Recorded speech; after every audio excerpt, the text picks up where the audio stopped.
Disiarkan langsung dari studio di PIK 2. Inilah Berita 1 Siang.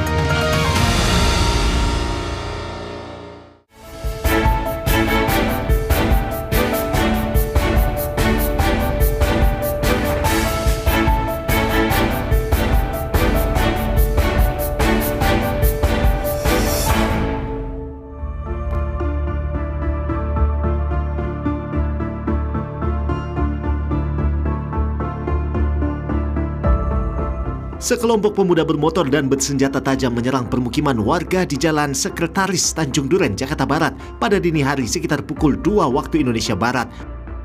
Para pelaku sempat menembaki rumah warga menggunakan kembang api sebelum turun dari sepeda motor dan melakukan penyerangan sehingga memicu kepanikan warga sekitar. Berdasarkan keterangan warga, penyerangan diduga dilakukan oleh kelompok pemuda dari luar wilayah yang datang secara berkelompok menggunakan sepeda motor. Aksi itu terjadi secara tiba-tiba dari arah jembatan yang berada di sekitar lokasi. Warga awalnya menerima informasi adanya keributan di pinggir tol yang tidak jauh dari permukiman mereka. Warga kemudian keluar rumah untuk memastikan situasi setelah mendengar adanya bentrokan. Kelompok penyerang datang dengan membawa berbagai senjata tajam seperti celurit dan parang panjang, serta petasan atau kembang api yang digunakan untuk menyerang warga dan rumah-rumah di sekitar lokasi. Meski sempat terjadi ketegangan, warga berupaya melakukan perlawanan dan menghalau para pelaku. Hingga saat ini tidak ada laporan korban jiwa maupun korban luka akibat peristiwa ini. Warga juga mengaku belum mengetahui secara pasti identitas maupun asal kelompok penyerang. Saat warga berusaha mengejar para pelaku, mereka berhasil melarikan diri sehingga tidak ada yang berhasil diamankan.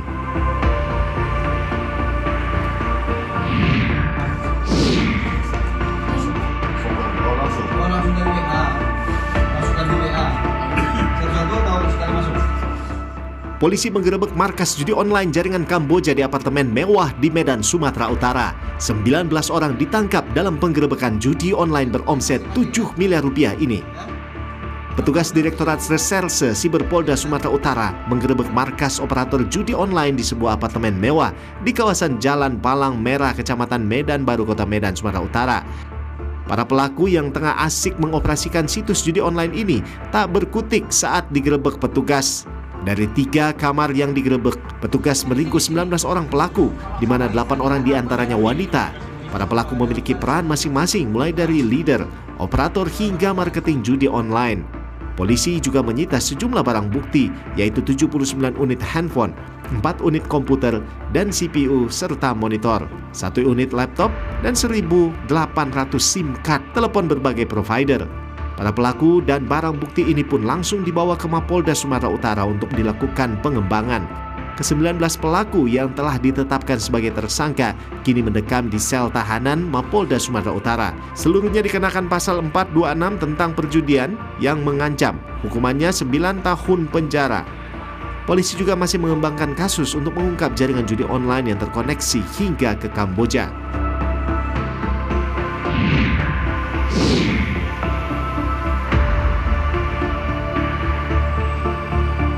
Tujuh orang terluka dalam kecelakaan antara bus dan truk tronton di jalur Pantura, Demak, Jawa Tengah. Kecelakaan mengakibatkan kemacetan lalu lintas di lokasi. Kecelakaan antara bus dan truk tronton terjadi di jalur Pantura, Demak, Jawa Tengah. Bus yang melaju dari arah Surabaya menuju Semarang mendadak menabrak bagian belakang truk. Hantaman keras membuat para penumpang panik. Kecelakaan berawal dari truk tronton yang terpaksa banting setir ke kiri saat menghindari minibus yang mendadak putar arah. Jarak yang terlalu dekat membuat benturan pun tidak terhindarkan. Akibat benturan, sopir bus sempat terjepit sekitar 15 menit di kabin kemudi. Bersyukur tidak ada korban jiwa dalam peristiwa ini, namun 7 orang alami luka-luka ringan. Sementara kondisi bus yang berada di badan jalan sempat membuat arus lalu lintas mengular panjang hingga proses evakuasi menggunakan truk derek. Kini kasus kecelakaan bus dan truk ditangani unit Gakum Satlantas Polres Demak.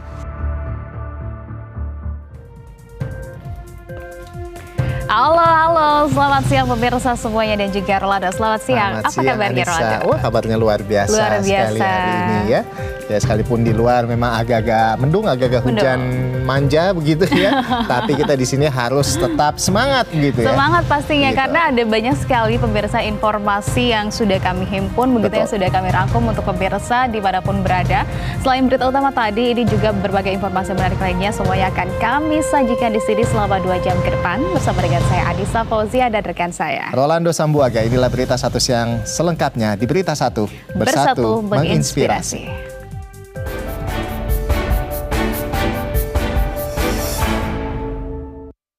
Dan kita langsung saja ke informasi yang pertama ya, Anissa, di mana ini ada sebuah kafe di kawasan Medan Baru, Kota Medan, Sumatera Utara, nyaris ludes terbakar. Ya, meski tidak ada korban jiwa pemirsa dalam kebakaran ini, kerugian yang timbul ditaksir mencapai ratusan juta rupiah.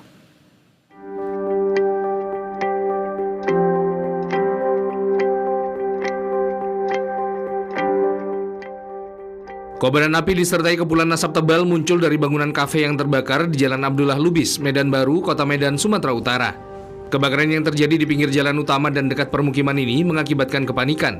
Warga berusaha menyelamatkan diri dan barang berharga mereka. Tak berselang lama, petugas pemadam kebakaran yang tiba di lokasi langsung berjibaku berusaha memadamkan kobaran api yang membesar di bagian dalam dan luar kafe. Setelah berjibaku kurang lebih 1 jam lamanya, api akhirnya berhasil dipadamkan oleh petugas dengan mengerahkan sebanyak 9 unit mobil pemadam dan puluhan personel di lokasi kebakaran. Untuk unit kita 9 unit, untuk kebakaran sendiri ini Cafe Bingo, Kelurahan Persahulu, Kecamatan Medan Baru. Untuk kebakaran lebih kurang 85%, yang selamat 15% di belakang. Dan pemadaman bisa dilakukan dari 2 sisi, dari jalan, lupa saya namanya, jalan 1 sama jalan belakang. Termasuk pintu samping juga terbuka untuk itu mendapatkan pemadaman. Untuk korban luka dan juga ada? Negatif, tadi informasi dari petugas security-nya ini lokasi dan badan kosong. Dan mungkin juga sudah lama kebakaran di dalam baru dapat informasi kebakaran. Tapi kita lebih kurang 10 menit respon time kita dapat. Dugaan api dari mana, Bang?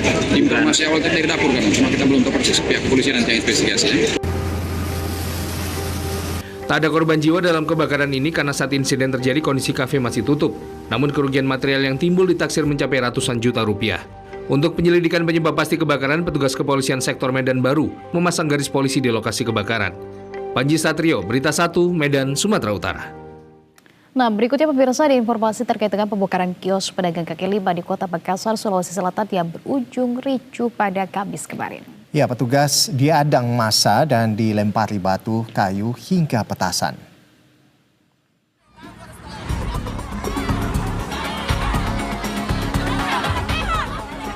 Pembongkaran puluhan kios pedagang kaki lima di Kota Makassar, Sulawesi Selatan berujung ricuh pada Kamis. Petugas diadang massa dengan lemparan batu, bangku, balok kayu hingga petasan. Kericuan tak terhindarkan saat tim gabungan dari Satpol PP Pemkot Makassar beserta TNI Polri hendak menertibkan kios PKL yang diduga berdiri di atas fasilitas umum sepanjang Jalan Satando, Kecamatan Ujung Tanah. Kedatangan petugas bersama alat berat mendapat perlawanan. Massa dan petugas terlibat saling dorong hingga petugas dipaksa mundur oleh massa yang semakin beringas. Akibatnya sejumlah massa yang diduga menjadi provokator ditangkap oleh aparat kepolisian, sementara sejumlah warga yang menjadi korban akibat kericuhan itu harus dilarikan ke rumah sakit terdekat guna penanganan medis. Meski ricuh, sejumlah kios yang berdiri di bagian depan tetap dibongkar mandiri oleh pemiliknya seusai pertemuan mediasi dilakukan oleh pihak kepolisian bersama pemerintah kecamatan dan perwakilan massa. Kapolres Pelabuhan Makassar AKBP Rise Sandiantanti mengatakan, proses penertiban untuk sementara waktu ditunda lantaran warga mengklaim lahan tersebut bukan fasilitas umum, melainkan tanah adat. Karena memang hasil penyelidikan kami terakhir dari BPN sempat menyampaikan bahwa ini termasuk fasum. Jadi kalau memang fasum berarti Pemkot berhak untuk melakukan penertiban. Karena memang ada banyak tujuan ketika kita melakukan penertiban kaki lima yang tidak pada tempatnya. Ada drainase yang mungkin bisa tersumbat menyebabkan banjir, atau mungkin di samping objek vital yang aktivitas masyarakatnya mungkin saja bisa mengganggu objek vital tersebut. Itu sesuai dengan dokumen negara yang resmi. Jadi pada intinya upaya penertiban ini ditunda dulu ya? Ya, ya, kita tunda dulu. Sebenarnya bukan perlawanan, tetapi dari masyarakat mempertahankan yang diklaim bahwa itu adalah haknya dia. Sementara perwakilan warga, Zainal Abidin mengaku bahwa di lahan puluhan kios yang hendak dibongkar itu memiliki atas hak kepemilikan dari ahli waris, yakni Andi Lamakuaseng. Saya selalu meminta bahwa pihak pemerintah itu harus memperlihatkan dokumen, karena kita berbicara dokumen yang ada. Begitu. Seandainya pihak pemerintah membuka ruang untuk berdiskusi, mediasi, memperlihatkan dokumen, ini tidak bakalan berlanjut lama. Sehingga terjadi warga yang kena serangan apa segala macam, pihak aparat kena ini segala macam. Sebenarnya saya disayangkan. Artinya sebelumnya tidak ada mediasi? Tidak ada. Kemarin saya sudah mediasi. Tapi karena tidak adanya surat panggilan, karena saya minta surat panggilan resmi untuk bertemu langsung dengan Pak Wali Kota, makanya kami menunggu. Tapi nyatanya hari ini ada aksi. Itu yang bikin kami, warga kami kaget. Hingga Kamis malam, warga masih berjaga di lokasi untuk mengadang petugas apabila kembali ke lokasi untuk melakukan upaya penertiban. Ivan Ahmad, Berita 1, Makassar, Sulawesi Selatan.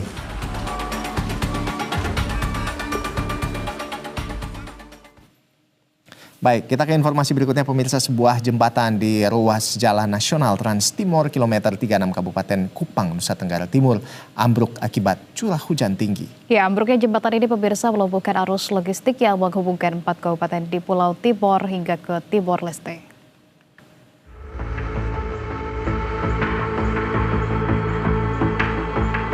Sebuah jembatan di Jalan Nasional Trans Timor kilometer 36 Kabupaten Kupang NTT ambruk setelah curah hujan tinggi menyebabkan badan jalan longsor. Jembatan ini merupakan jalur vital yang menghubungkan Kabupaten Timor Tengah Selatan, Timor Tengah Utara, Belu, dan Malaka hingga ke wilayah negara Timor Leste. Akibat putusnya jembatan tersebut, antrean kendaraan logistik di Jalan Trans Timor Raja mengular hingga hampir 1 km. Aktivitas distribusi barang antar daerah di kawasan ini pun lumpuh total. Diperbaiki juga, tapi ini kan butuh waktu lama, ya. Karena dia punya patahannya sudah sangat parah, tidak mungkin lagi dipakai jalan ini, ya kan?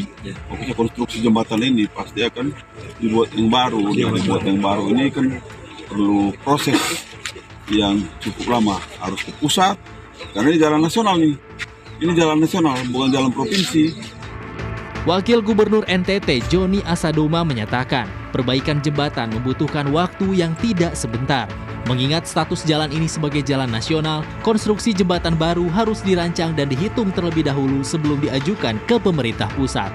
Sebagai langkah sementara, perbaikan darurat akan dilakukan untuk memperlancar kembali arus kendaraan yang melintasi jalur tersebut. Hairul Rahman, Berita 1, Kupang, NTT.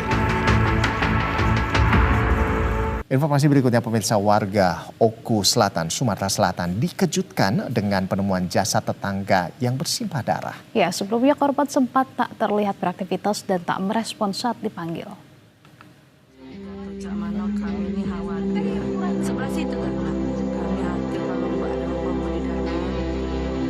Warga perumahan Bukit Berlian, Desa Pelangi, Kecamatan Muara II, Kabupaten Oku Selatan, Sumatera Selatan, digegerkan dengan penemuan jasad seorang perempuan yang tewas bersimbah darah di dalam kamar rumahnya. Awalnya, tetangga korban merasa curiga karena korban tidak terlihat beraktivitas sejak sehari sebelumnya dan tidak merespon ketika dipanggil. Korban diketahui bernama MS, 38 tahun, yang juga merupakan sekretaris Bawaslu Oku Selatan. Saat ditemukan, korban tergeletak di atas kasur dengan luka parah di bagian leher yang diduga akibat benda tajam.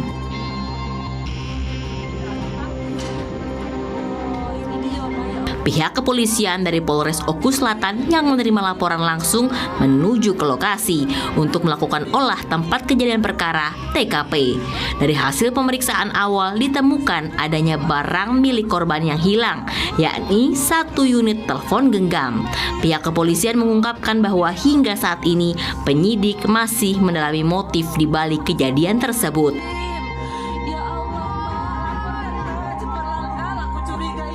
Apakah ada barang yang hilang, Bang, sejauh ini, Bang? Untuk barang yang hilang dari rumah korban saat ini masih dalam proses penyelidikan. Ada satu kemungkinan yang hilang, yaitu barang-barang berharga berupa HP, dan masih dalam proses penyelidikan dilakukan oleh Oku Selatan. Sementara jenazah korban telah dibawa ke Rumah Sakit Bayangkara M. Hasan Palembang untuk dilakukan otopsi guna memastikan penyebab pasti kematian. Penyidik juga telah berkoordinasi dengan pihak keluarga korban yang berada di luar daerah guna proses penanganan lebih lanjut. Hingga kini, polisi masih terus mengumpulkan bukti dan mengejar kemungkinan pelaku dalam kasus tersebut. Andika Pratama, Berita 1, Palembang, Sumatera Selatan. Ya, dan langsung saja pemirsa, kami akan mengajak Anda untuk membahas kasus tewasnya Sekretaris Bawaslu di Oku, Sumatera Selatan. Sudah ada Wakapolres Oku Selatan, Kompol Hendro Suwardo, melalui sambungan virtual. Selamat sore, Pak Suwardo. Selamat siang, maksud kami, Pak Suwardo. Pak Suwardo, dapat disampaikan kepada kami ini dan juga pemirsa begitu ya, bahwa memang ini cukup mengejutkan ketika diketahui warga pun sudah melakukan pemanggilan kepada korban, tidak ada jawaban, namun ternyata korban ditemukan dalam kondisi bersimbah darah, tewas begitu ya di dalam kediamannya. Sebetulnya kronologinya seperti apa dan proses penyelidikannya sudah sampai mana? Baik, terima kasih Mbak Anissa dan Mas Ando. Kami dari Polres Oku Selatan akan sedikit menjelaskan tentang kronologis kejadian. Ditemukannya seorang wanita dari staf Bawaslu Kabupaten Oku Selatan.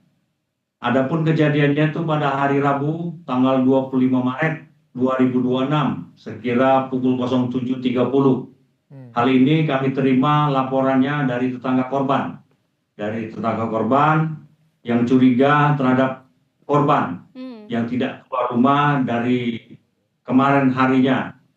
Kemudian tetangga korban tersebut menelpon 110 dari Polres Oku Selatan. Kebetulan pada saat itu Pamapta beserta piket 110 berada di lokasi Comment Center, langsung menuju ke TKP di perumahan Bukit Berlian, Desa Pelangki, Kecamatan Muara II, beserta dengan piket fungsi dan unit identifikasi.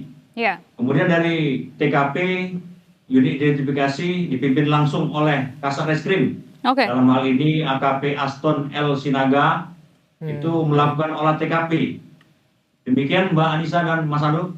Baik, Pak Hendro, ini kalau berarti bisa diinformasikan atau pihak kepolisian apakah sudah menemukan penyebab pasti dari tewasnya korban ini? Seperti apa? Baik, dapat kami jelaskan ini hasil dari rumah sakit. Kebetulan pada saat kejadian setelah kita lakukan olah TKP, kita langsung bawa korban. Dalam hal ini inisial MS itu ke rumah sakit umum di Oku Selatan. Kemudian dari hasil penjelasan dari rumah sakit, yaitu bahwa yang bersangkutan itu menderita luka sayatan, luka sayatan di leher, kemudian terputusnya urat yang pernapasan dari pembuluh darahnya. Demikian. Jadi artinya ini kasus pembunuhan begitu, Pak Hendro? Sementara dugaan awal kita seperti itu, Mas Ando dan Mbak Anissa, namun kita tetap melakukan penyelidikan sesuai dengan bukti-bukti yang kami terima dari rumah sakit. Jadi bisa kita simpulkan nanti pada saat hasil pernya bisa keluar. Namun informasi awal yang sudah kami terima seperti itu kejadiannya. Demikian Mas Ando dan Mbak Anissa. Ya, dan yang menariknya juga kalau hasil otopsi menunjukkan korban meninggal dunia karena luka sayatan, kemudian juga ada barang bukti, ada barang korban begitu yang hilang berupa handphone. Tapi sejauh ini berdasarkan hasil penyelidikan dari pihak kepolisian, apakah harta benda milik korban yang hilang hanya sebuah handphone saja kah, sehingga ini bisa merujuk pada petunjuk bahwa motif dari pelaku ini bukan hanya perampokan saja? Ada barang lain yang hilang? Baik, kami jelaskan Mbak Anissa dan Mas Ando. Selain HP milik korban, itu ada kendaraan bermotor milik korban yang berwarna putih dengan Honda Beat warna putih. Kemudian 1 unit laptop milik korban. Demikian. Baik, Pak Hendro Suwarno. Jadi sejauh ini ada siapa saja yang sudah diperiksa dan dimintai keterangan terkait dengan kasus ini? Baik, terima kasih. Kami dapat jelaskan untuk sementara sudah kami lakukan pemeriksaan terhadap 5 orang saksi. 5 orang saksi yaitu yang berkenaan atau berhubungan dekat dengan korban. Dalam hal ini keluarga korban, kemudian yang berada di TKP, kemudian tetangga korban. Kita akan berupaya untuk melakukan penyelidikan dan penyidikan secara tuntas. Kami dari Polres Maluku Selatan berkomitmen untuk mengungkap kasus ini. Dan kami juga bermohon kepada masyarakat, khususnya Kabupaten Maluku Selatan, untuk memberikan informasi sekecil apapun, informasi akan kami terima dan akan kami jadikan petunjuk untuk langkah selanjutnya. Terima kasih Mas Anissa, Mbak Anissa dan Mas Ando. Ya, Pak Hendro, terakhir, apakah terkait dengan pelaku ini pihak kepolisian saat ini sudah mengantongi identitas pelaku dan sudah mendapatkan petunjuk sedikitnya mungkin dari CCTV yang ada di sekeliling dari kediaman korban, atau seperti apa terkait dengan pelaku? Baik, Mbak Anissa dan Mas Ando, kami dari Polres Maluku Selatan, termasuk jajaran Satreskrim Polres Maluku Selatan, masih melakukan penyelidikan. Kami sudah membagi tugas masing-masing yang berada di Polres itu melakukan penyelidikan, pengumpulan bahan keterangan di seputaran TKP di wilayah Kabupaten Maluku Selatan, dan satu lagi yang dipimpin oleh Kasat Reskrim atas perintah Bapak Kapolres Maluku Selatan bersama Kasat Intel berada di luar Kabupaten Maluku Selatan. Ya, dan berupaya untuk mengungkap kasus ini. Terima kasih, Pak. Baik. Terima kasih atas informasi dari Anda, Pak Wakapolres Maluku Selatan, Bapak Hendro Suwarno. Terima kasih buat waktunya juga di Berita Satu Siang. Kita berharap tentunya proses penyidikan ini bisa lebih terang benderang begitu ya, sehingga warga sekitar, terutama keluarga dari korban, bisa mengetahui penyebab pasti apa pelaku, seperti apa dan motifnya terkait dengan pembunuhan ini. Terima kasih, selamat siang, selamat beraktivitas. Akan kami jelaskan berikutnya setelah terang benderang. Terima kasih. Wassalamualaikum warahmatullahi wabarakatuh. Waalaikumsalam warahmatullahi wabarakatuh. Ya, berikutnya pemirsa, pemerintah Kabupaten Jombang, Jawa Timur akan memberikan sanksi tegas bagi aparatur sipil negara yang telat masuk atau bolos kerja di hari pertama usai libur panjang Hari Raya Idul Fitri 2026. Ya, para ASN bolos kerja akan diberi sanksi administratif. Pemerintah Kabupaten Jombang, Jawa Timur akan memberikan sanksi tegas bagi aparatur sipil negara atau ASN yang telat masuk atau bolos kerja di hari pertama usai libur panjang Hari Raya Idul Fitri 2026. Para ASN yang bolos kerja akan diberi sanksi administratif. Bupati Jombang Warsubi membenarkan jika pihaknya akan menindak tegas ASN yang dianggap membandel usai libur panjang Lebaran. Ia menjelaskan sesuai aturan kepegawaian, ASN yang diketahui menambah waktu libur tanpa alasan yang resmi terancam sanksi administratif mulai dari teguran tertulis hingga pemotongan tambahan penghasilan pegawai atau TPP. Pasti, karena kita sudah libur panjang, belum Lebaran dan sudah Lebaran, hari ini diwajibkan 100% untuk masuk kerja. Karena sudah cukup. Ada berapa kira-kira yang tidak masuk atau absen, Pak? Ya, sampai hari ini belum ada laporan. Namun hingga saat ini pihaknya masih menunggu data ASN dari organisasi perangkat daerah atau OPD yang bolos kerja saat pertama masuk kerja. Didik Fibrianto, Berita 1, Jombang, Jawa Timur. Dan pemirsa, selamat datang di Jadi Paham Kan? Nah, segmen yang bikin kita paham atau minimal apa ya, pura-pura paham. Ya, pemirsa. Nah, tadi kita sudah lihat ya terkait dengan ASN yang bolos atau tidak masuk di hari pertama masuk kerja. Betul. Gitu ya. Nah, ini pemirsa, kalau semuanya sudah benar-benar paham, mungkin kita juga tidak akan bolos ya sebenarnya. Begitupun juga dengan para ASN begitu ya. Kalau misalkan mereka sudah paham dengan aturannya, sudah paham dengan konsekuensinya, mereka tidak akan betul-betul bolos begitu harusnya. Ini sebuah kedisiplinan yang seharusnya tetap ditegakkan seharusnya, karena kalau hari pertama aja udah bolos, gimana dengan hari berikutnya nih? Nah, kita mulai ya, kita bahas ya nih saya. Nah, ini pertama kita mulai dari Medan dulu nih. Nah, di hari pertama masuk kerja ini tercatat ada sekitar 471 ASN yang tidak hadir gitu atau tidak masuk tanpa keterangan di hari pertama masuk setelah libur panjang di Medan, guys. Oke, 471 orang ya. Ini bukan apel pagi doang, ini hampir biasa bikin satu kelurahan baru kayaknya dengan total segitu tuh. Nah, itu dia. Jadi agak-agak disayangkan terkait dengan ketidakdisiplinan para ASN ini. Nah gitu, kita berharap bahwa bisa lebih tertib lagi. Harusnya kan ASN itu jadi teladan gitu ya. Betul. Nah, kalau kita lihat ini padahal total ASN yang hadir itu ada 93%, artinya mayoritas tetap disiplin sih seperti itu. Nah, yang sekitar 7% ini nih yang mencoreng. Iya.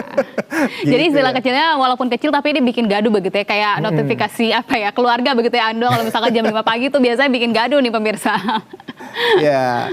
Nah, bahkan ada yang bilang sampai mencederai kepercayaan masyarakat begitu ya. Ini sedih juga sih sebetulnya. Nah, terkait dengan hal ini, kalau kita melihat bahwa sebetulnya memang ini kan gimana ya, ini ASN itu dibayar oleh masyarakat gitu ya, dari pajak kita juga dari pajak kita juga gitu ya. Betul. Terus kita lihat mereka udah dapat libur panjang, udah dapat insentif, dapat tunjangan, banyak ya sebetulnya. Tapi kenapa masih harus bolos sih? Masih datang telat, masih bolos hari pertama. Malu sama karyawan BTV. Iya dong. Karyawan BTV gimana emang ya? Oh, tertib dong. Tertib ya. Iya. Nah, ini juga ada pernyataan sebetulnya dari Gubernur DKI Jakarta Pramono Anung yang juga tegas begitu bahwa ketika para ASN khususnya adalah untuk Pemprov DKI Jakarta telat begitu, terutama adalah di hari pertama setelah usai libur panjang Lebaran, ini akan mendapatkan sanksi yang sangat tegas. Jadi kita akan lihat, ini dia pernyataan dari Gubernur DKI Jakarta Pramono Anung.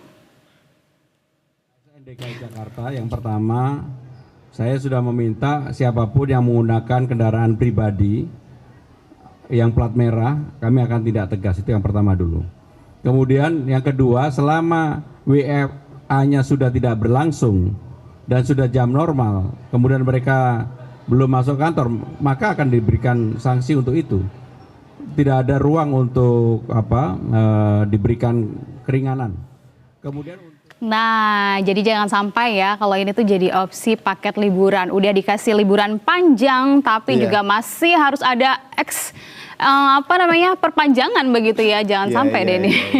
Iya, nanti jadi jadi kesenjangan begitu ya. Iya, nanti muncul promo libur panjang plus bolos tipis-tipis, potong TPP ringan. Nah, ini kan bukan travel agent ya. Nah, ya sementara dari pihak Ando ini juga menariknya dari pihak BKPSDM begitu di Medan, tapi ada sanksi sesuai dengan aturan dari moral sampai juga disiplin. Begitu ini sudah diberlakukan sebetulnya dengan tegas juga. Itu sih yang sebenarnya kita harapkan. Tapi pengawasannya juga ya bahwa sanksi itu benar-benar ditegakkan. Itu harus. Nah, ini penting juga ya, karena memang masalahnya ini bukan cuman angka bolos ya, tapi pola yang katanya berulang tiap tahun. Tiap tahun. Jadi ini udah jadi kayak tradisi gitu. Udahlah hari pertama udah bolos. Nah, artinya ini bukan cuma kejadian satu kali aja begitu ya, tapi ini memang sudah seperti tradisi yang seharusnya diselesaikan begitu kan, Ando? Betul. Iya. Ya, tradisi itu yang Yang baik-baik aja, yang ini cukup dikenang gitu ya, jangan diulang. Ya, tradisi mudik kan itu memang sudah pasti gitu ya. Tapi ya tentunya kita harapkan begitu ya bahwa ASN ini bisa kemudian sesuai, lebih disiplin, kemudian juga mematuhi SOP-SOP yang ada, begitupun juga dengan arahan dari pimpinannya. Terutama kalau para gubernurnya ini sebetulnya memang sudah tegas sekali akan memberikan sanksi. Supaya kita juga yang kerja begini, yang ngasih, yang bayar pajak yang juga, bayar pajaknya, yang ibaratnya ngebayarin mereka juga nggak dongkol gitu ya, ngeliat nih kok kayak gini kinerjanya. Gitu. Jadi itu dia pemirsa, gimana nih? Jadi paham kan? Nah, setelah jadi paham kan pemirsa, kita masih ada informasi menarik lainnya di mana momen mudik libur lebaran yang kayaknya memang sudah selesai begitu ya. Tapi masyarakat yang habis pulang kampung ini ternyata terlihat ramai juga memadati stasiun Pasar Senen, Jakarta Pusat untuk beraktivitas selanjutnya. Kita akan hadirkan informasinya usai jeda, tetaplah di Berita 1 Siang. Kami segera kembali.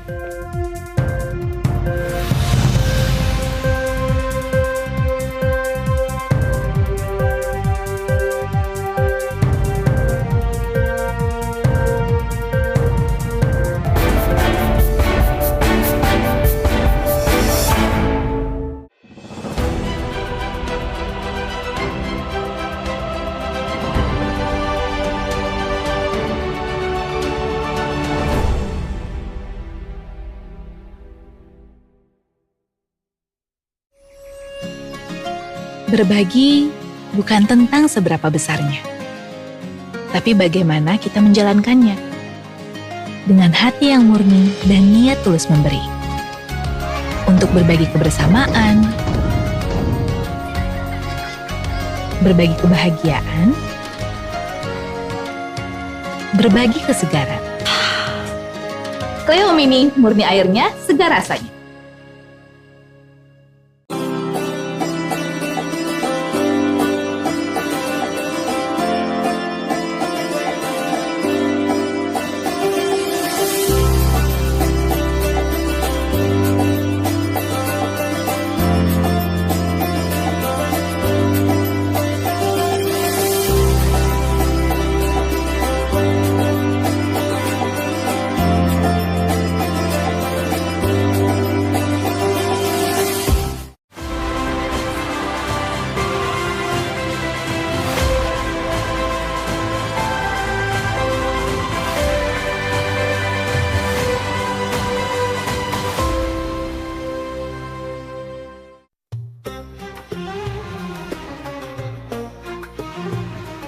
Idul Fitri memberi kita ruang untuk kembali pada esensi kejernihan hati, ketulusan niat, dan kebijaksanaan dalam melangkah setelah melewati bulan suci Ramadan. Di hari yang fitri, mari kita menutup bab yang telah dilalui, sekaligus menyiapkan diri menyambut masa depan dengan kesadaran dan tanggung jawab yang lebih besar.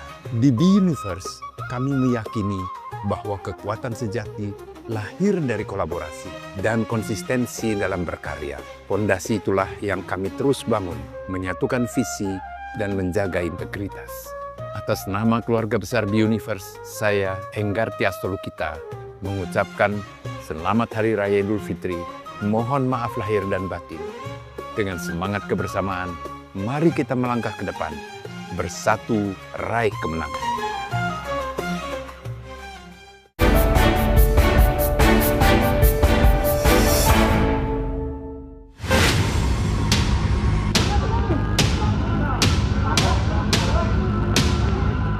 Kebakaran hebat menghanguskan mobil angkutan gas di Jalan Raya Utama Sukabumi Pelabuhan Ratu, tepatnya di Kampung Cibarengkok, Desa Citarik. Peristiwa ini mengakibatkan jaringan listrik PLN terputus dan arus lalu lintas lumpuh total. Diketahui penyebab kebakaran diduga berasal dari kebocoran tabung gas saat kendaraan sedang melaju. Kepala Desa Citarik menjelaskan bahwa pengemudi sempat menyadari adanya percikan api sebelum api membesar. Kobaran api yang membubung tinggi disertai asap hitam pekat menyambar kabel PLN yang melintang tepat di atas jalan.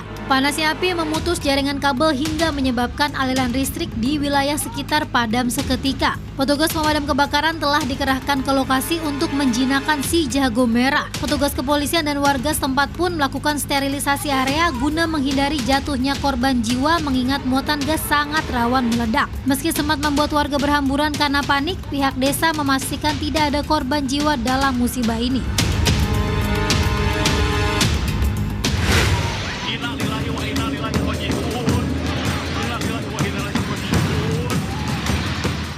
Sebuah truk box pengangkut telur menabrak warung di pinggir Jalan Raya Lengkong, Kampung Cijoget, Desa Lengkong, Kecamatan Cipendei, Kabupaten Subang, Jawa Barat. 1 orang tewas dan 2 lainnya luka akibat kecelakaan itu.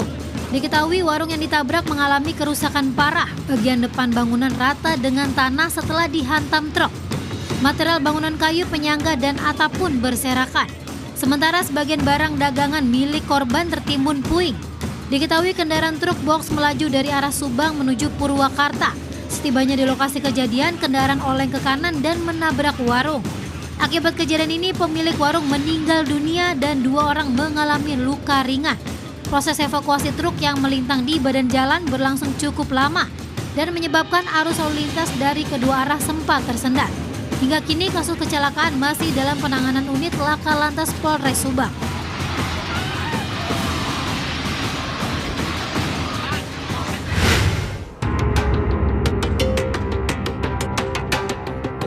Jagat media sosial dihebohkan dengan rekaman CCTV yang memperlihatkan aksi pencurian oleh seorang perempuan lansia di sebuah toko perlengkapan hewan atau pet shop.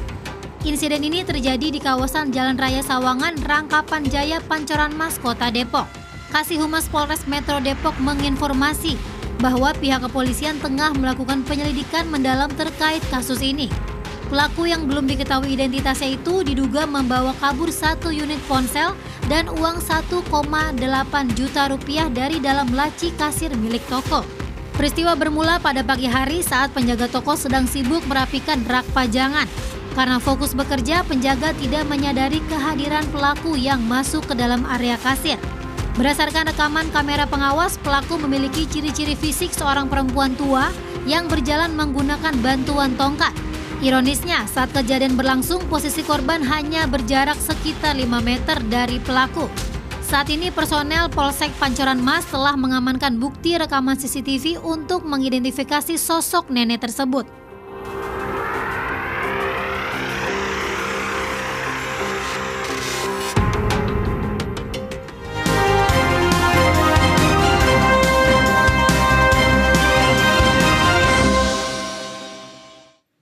Ya, Anissa, ini momen mudik dan libur lebaran ini kayaknya memang udah selesai begitu ya. Namun masyarakat yang habis pulang kampung ini terlihat ramai memadati stasiun Pasar Senen karena sudah harus beraktivitas secara normal. Ya, kita lihat informasinya pemirsa.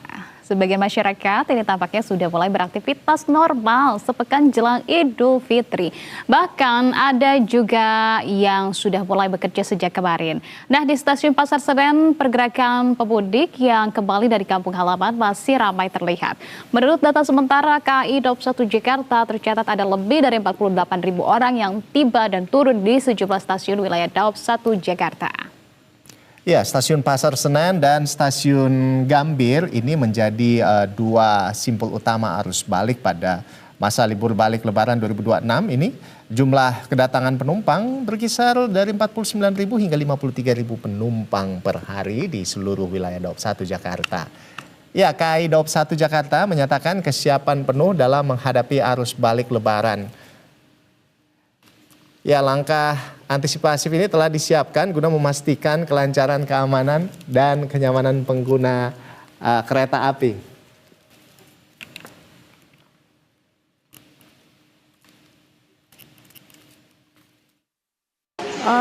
Dapat sih, soalnya kan harus ngewar dulu jauh-jauh hari. Jauh-jauh hari pas buka itunya, karena dapatnya tiket yang hari ini. Karena susah juga dapat tiketnya, ngewarnya. Jadi ini dapat tiket tambahan di hari ini. Murah sih, terbilang murah. Perjalanannya lancar sih, cepat juga keretanya, nyaman juga. Oke pemirsa, langsung saja kami akan mengajak Anda untuk memantau kondisi terkini. Di sana sudah ada rekan jurnalis Berita 1 Maria Gabriela dan juga juru kamera Yulisa Febiola. Selamat siang Gaby. Ya. Gaby, bisa disampaikan kepada kami bagaimana nih pantauan pada pagi hari menuju siang hari begitu ya. Berapa kemudian pemudik yang tiba di stasiun Pasar Senen sepekan setelah Lebaran? Ya, selamat siang Rolando, Anissa, dan juga pemirsa Berita Satu. Memang berdasarkan pantauan kami, untuk suasana di Stasiun Pasar Senen Jakarta Pusat ini sejak pagi hari tadi, ini memang sudah mulai ramai begitu oleh para penumpang baik yang tiba di Jakarta ataupun yang hendak keluar kota begitu. Dan memang untuk kepadatan penumpang sendiri ini lebih terlihat pada saat kedatangan kereta api jarak jauh ataupun jelang daripada keberangkatan kereta api jarak jauh. Berdasarkan data sementara yang kami terima, memang pada hari ini diperkirakan ada lebih dari 51.000 orang yang tiba di Jakarta dan turun di sejumlah stasiun yang masuk dalam wilayah Daob 1 Jakarta, seperti di Stasiun Pasar Senen dan juga di Stasiun Gambir. Diketahui memang pada masa arus balik libur Lebaran 2026 ini untuk Stasiun Pasar Senen dan juga Stasiun Gambir ini menjadi dua simpul utama begitu untuk kedatangan para penumpang. Di Stasiun Pasar Senen sendiri memang dari data sementara mencatat akan ada lebih dari 18.000 orang yang tiba di sini. Anissa, Rolando, dan juga pemirsa Berita Satu, berdasarkan layar informasi yang ada, dari jam setengah 12 siang sampai dengan jam 2 siang nanti, setidaknya ada 5 kereta api jarak jauh yang dijadwalkan tiba begitu di Stasiun Pasar Senen, yakni kereta api Cikuray, kemudian ada juga kereta api Menoreh dan kereta api Saung Galih. Tadi kami juga sempat berbincang begitu dengan sejumlah penumpang yang baru saja tiba begitu di Jakarta, di mana yang kami wawancarai tadi ada yang berstatus sebagai pelajar, mahasiswa begitu, ada juga yang pekerja, sehingga memang mereka memutuskan untuk kembali pulang ke Jakarta pada hari ini karena pada awal pekan depan mereka harus sudah kembali beraktivitas begitu, dan mereka sendiri juga mengaku cukup kesulitan untuk mendapatkan tiket pulang di hari ini karena mereka harus war dulu begitu kira-kira 1 bulan sebelum keberangkatan. Rolando, Anissa, dan juga pemirsa Berita Satu, dapat kami informasikan bahwa untuk volume kedatangan penumpang di wilayah Daob 1 Jakarta sendiri, ini jumlah kedatangan hariannya di periode arus balik ini berkisar di angka 48.000 sampai dengan 53.000 penumpang per harinya. Ini yang turun di sejumlah stasiun yang masuk dalam wilayah Daob 1 Jakarta, di mana memang ini menjadi pertanda begitu untuk menunjukkan bahwa mobilitas penumpang yang kembali ke Jakarta dan juga di wilayah sekitarnya itu cukup tinggi. Anissa dan juga Rolando. Baik, terima kasih Maria Gabriela dan juru kamera Yulisa Febiola atas laporan Anda berdua langsung dari Stasiun Senen Jakarta Pusat. Selamat bertugas kembali. Ya, pemirsa, kita ke informasi berikutnya masih terkait dengan arus balik ini di kawasan atau dari Terminal Kalideres, pemirsa. Masuki H+6 Lebaran, arus balik pemudik mulai terlihat di Terminal Kalideres. Ya, ratusan penumpang ini tiba dari berbagai daerah sejak Jumat pagi. Ratusan pemudik dilaporkan tiba di Terminal Kalideres, Jakarta Barat pada Jumat pagi. Kepala Terminal Kalideres menyebutkan jumlah kedatangan penumpang telah mencapai lebih dari 700 orang. Sementara itu jumlah penumpang yang berangkat dari terminal itu tercatat lebih sedikit, yakni 200 orang. Ya, mayoritas pemudik yang kembali ke Jakarta berasal dari sejumlah daerah di Pulau Jawa seperti Jawa Tengah dan juga Jawa Timur serta dari luar Pulau Jawa. Pihak terminal memperkirakan puncak arus balik akan terjadi hari ini seiring dengan berakhirnya masa libur Lebaran dan dimulainya kembali aktivitas kerja pekan depan. Petugas pun disiagakan untuk mengantisipasi lonjakan penumpang serta memastikan kelancaran arus kedatangan dan keberangkatan di area terminal.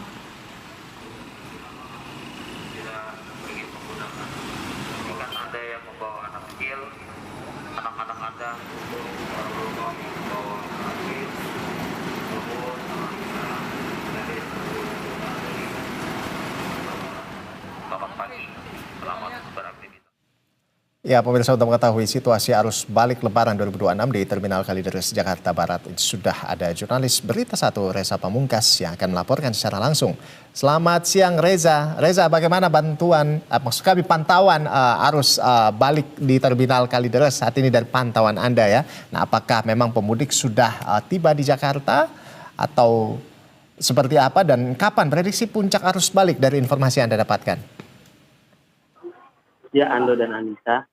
Hingga siang ini ratusan pemudik telah tiba di Terminal Kalideres. Berbagai daerah terutama Pulau Jawa dan luar Pulau Jawa telah datang. Berdasarkan data dari Terminal Kalideres sendiri, kedatangan pemudik hingga saat ini telah mencapai lebih dari 700 orang. Sementara itu jumlah penumpang yang berangkat dari Terminal Kalideres sendiri sudah mencapai 200 orang. diprediksikan puncak arus balik di Terminal Kalideres terjadi pada sore hingga malam ini. Seperti itu, Ando dan Anissa. Baik, puncak arus balik diprediksikan akan terjadi sore hingga malam di hari ini. Terima kasih kalau begitu atas informasi yang sudah disampaikan Reza Pamungkas. Selamat kembali bertugas. Dan pemirsa, kita ke informasi berikutnya, di mana hari ke-6 pasca Lebaran ini antrian kendaraan terlihat sejak dini hari tadi. Ya betul sekali Anissa dan pemirsa, ini banyak pengendara terpaksa berhenti dan beristirahat di bahu jalan karena kelelahan. Ya, kondisi ini terjadi akibat padatnya arus lalu lintas serta penuhnya rest area. Nah, bahkan petugas kepolisian terpaksa membatasi kendaraan yang masuk ke rest area karena kapasitas sudah tidak mencukupi.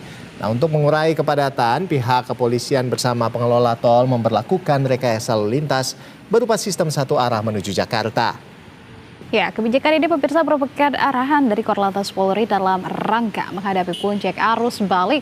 Sebagai persiapan, petugas di ruas tol Cikopo Palimanan melakukan pembersihan jalur dan rest area sejak pukul 8 guna memastikan kelancaran penerapan rekayasa lalu lintas. Tercatat sekitar 19,7 ribu kendaraan pemirsa melintas dari Cikopo menuju Jakarta. Angka ini turun sekitar 9% dibandingkan periode yang sama sehari sebelumnya. Sementara itu, arus kendaraan dari arah sebaliknya menuju Cirebon tercatat sebanyak 5.000 kendaraan melalui eks gerbang tol Cikopo.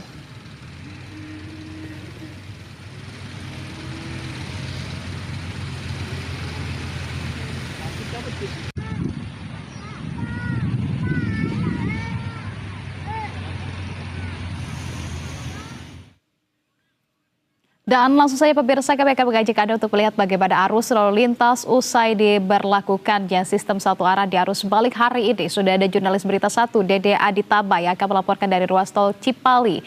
Dede, selamat siang. Dede, apakah volume kendaraan pada siang hari ini melonjak, membeludak atau malah sebaliknya, Dede? Baik, Anissa dan Ando dan pemirsa Berita 1, saat ini di kilometer 88 tol Cipali sudah lancar. Kendaraan dari arah Jawa menuju Jakarta sudah mulai mencair sejak diberlakukannya one way di KM 188 ini pada pukul 10.15 tadi. Namun sebelumnya pada pukul 4 pagi tadi hingga pukul 10 kendaraan yang menuju Jakarta sangat padat sekali. Bahkan banyak kendaraan yang berhenti di bahu jalan karena merasa kelelahan. Sehingga petugas kepolisian selalu mengingatkan agar pengendara kembali berjalan, tidak beristirahat di bahu jalan. Namun untuk saat ini kendaraan sudah mencair dan tidak ada terjadi lagi kemacetan di jalur A yang menuju ke arah Jakarta maupun di jalur B yang mengarah ke Jawa Tengah yang saat ini digunakan sebagai jalur one way yang menuju ke Jakarta, Anissa. Baik, terima kasih Dede Aditama atas laporan langsung Anda dan selamat bertugas kembali. Nah, kita bergeser ke informasi berikutnya pemirsa. Untuk mengantisipasi lonjakan kendaraan pada arus balik, Korps Lalu Lintas atau Korlantas Polri akan menerapkan rekayasa lalu lintas berupa one way sepenggal menjelang puncak arus balik mudik kedua yang jatuh pada 28 Maret 2026 besok. Ya, Kakor Lantas Polri Irjen Pol Agus Suryo Nugroho mengatakan skema itu sudah dimulai sejak pagi tadi. Dimulai kilometer 132 ruas tol Cikopo Palimanan menuju kilometer 70 ruas tol Jakarta Cikampek.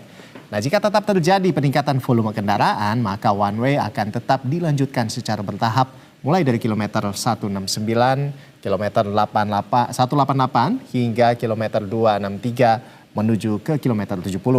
Penerapan one way ini dilakukan situasional tergantung kondisi kepadatan arus lalu lintas di lapangan. Kebijakan ini diambil setelah melalui rapat koordinasi bersama dengan Menteri Perhubungan Budi Purwagandi. Dan pihak Jasa Marga pemirsa di Command Center kilometer 29. Sementara itu pihak Jasa Marga mencatat hingga hari ini sebanyak 2,3 juta atau sekitar 69% kendaraan sudah kembali ke Jakarta. Sehingga diperkirakan masih ada 31% lagi kendaraan yang belum kembali ke Jakarta.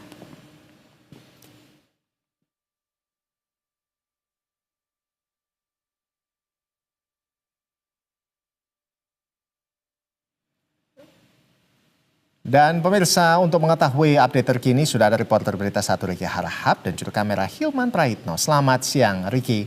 Ricky, apa saja poin-poin yang disampaikan terkait dengan puncak arus balik nanti?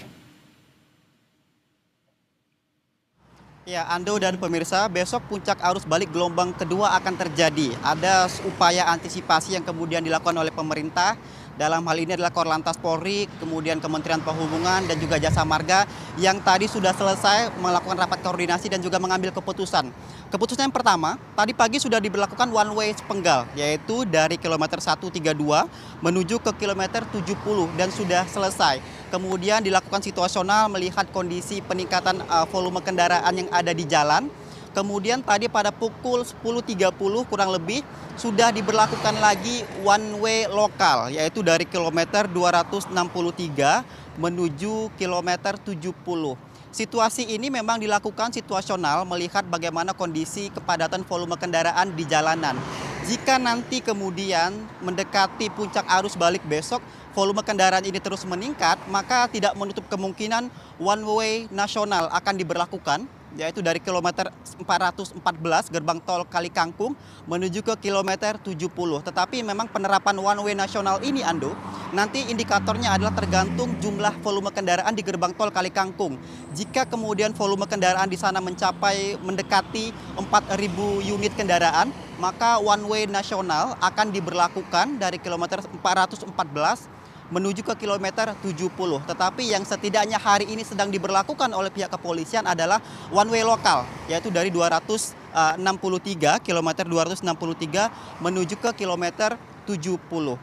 Sementara itu Anda dapat kami informasikan pula berdasarkan data yang disampaikan oleh Jasa Marga, memang untuk saat ini sudah ada 2,3 juta kendaraan yang sudah kembali ke Jakarta atau persentasenya kurang lebih sekitar 69%. Itu artinya masih ada kurang lebih sekitar 31% lagi kendaraan yang belum kembali ke Jakarta dan diperkirakan memang mereka akan kembali setidaknya pada hari ini sampai nanti mendekati puncak arus balik yang akan terjadi pada esok hari.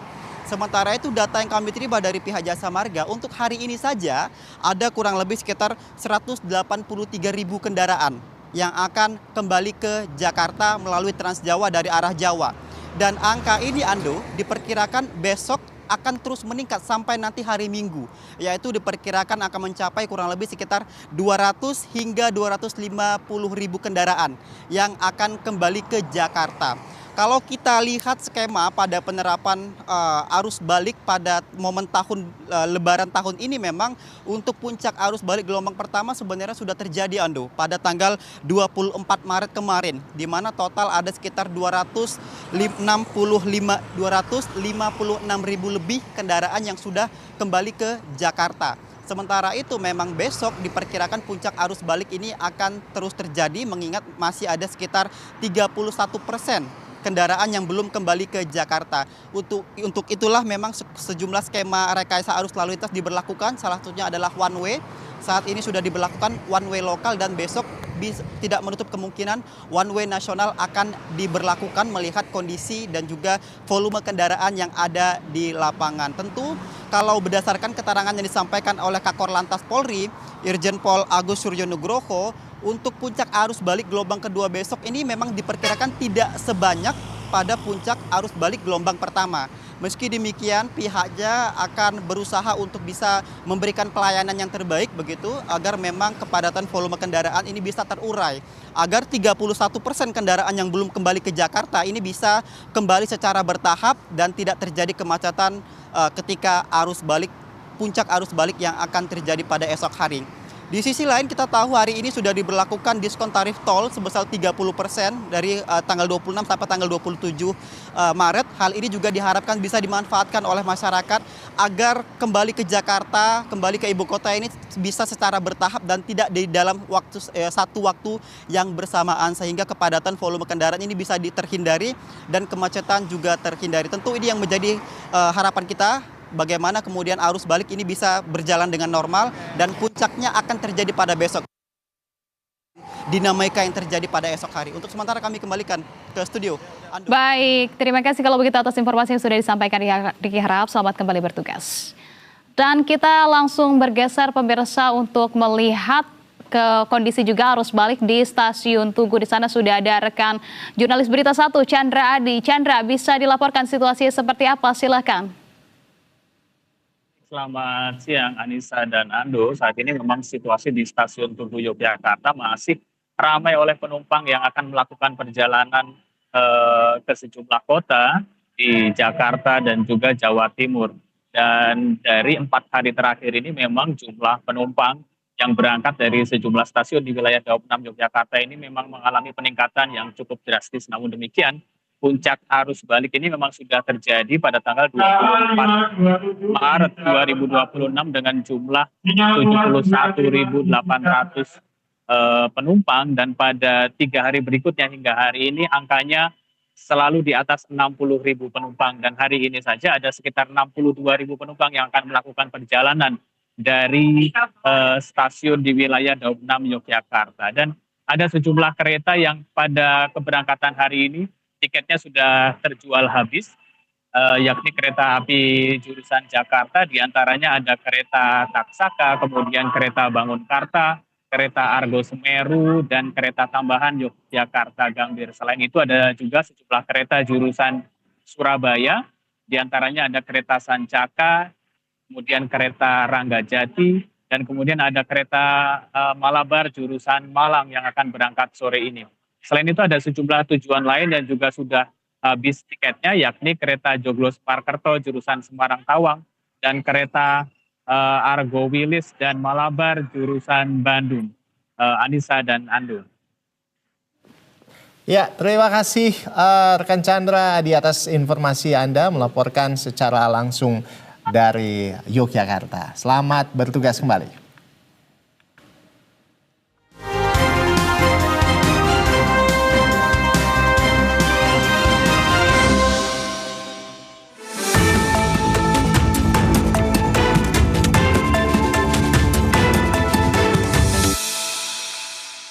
Anda menyaksikan berita terkini bersama saya Bodik Syafira dan juru kamera Dava Sidki. Melaporkan secara langsung dari Menhol Bursa Efek Indonesia untuk melaporkan bagaimana pergerakan IHSG pada penutupan sesi 1 siang ini.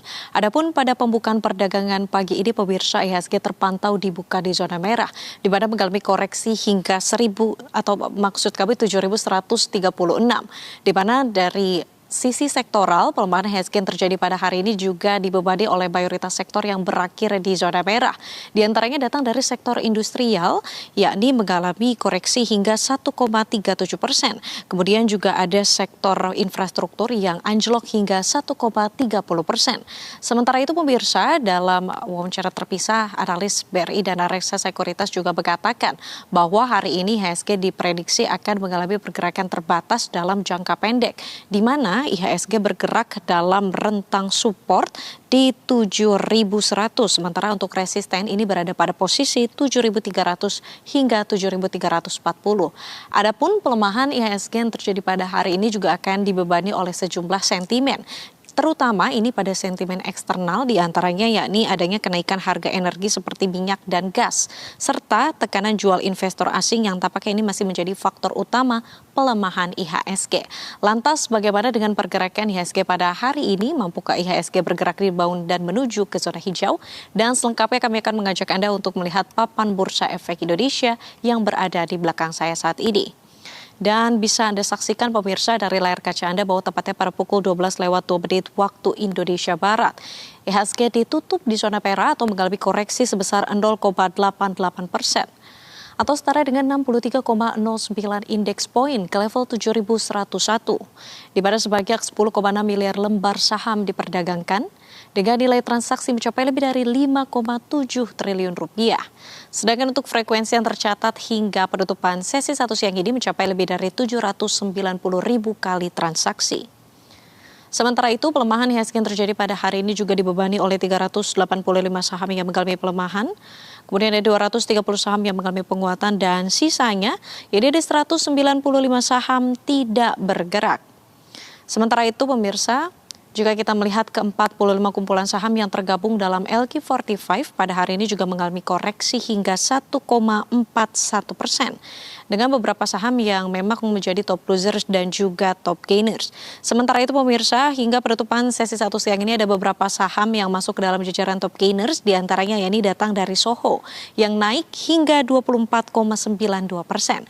Kemudian disusul oleh FMII melejit hingga 24,32% dan juga ada TALF yang mengalami kenaikan hingga 24%. Sementara hingga siang ini juga ada beberapa saham yang masuk ke dalam jajaran top losers.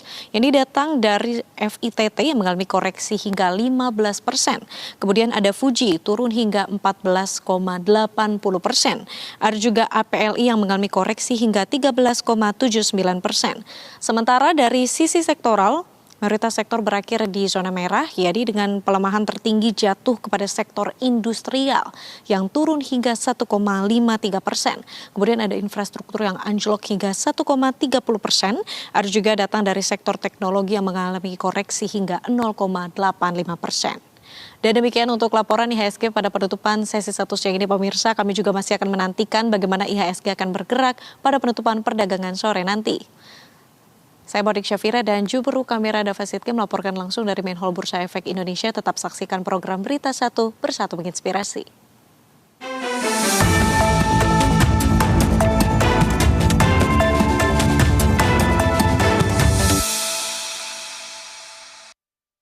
Meski masa libur lebaran telah berakhir bagi sebagian pekerja, antusiasme masyarakat untuk berwisata belum juga surut nih Anissa. Iya, tentunya kawasan wisata Pantai Pangandaran ini pemirsa masih dipadati oleh pengunjung. Informasi yang kami hadirkan usai jeda, tetaplah di Berita 1 Siang.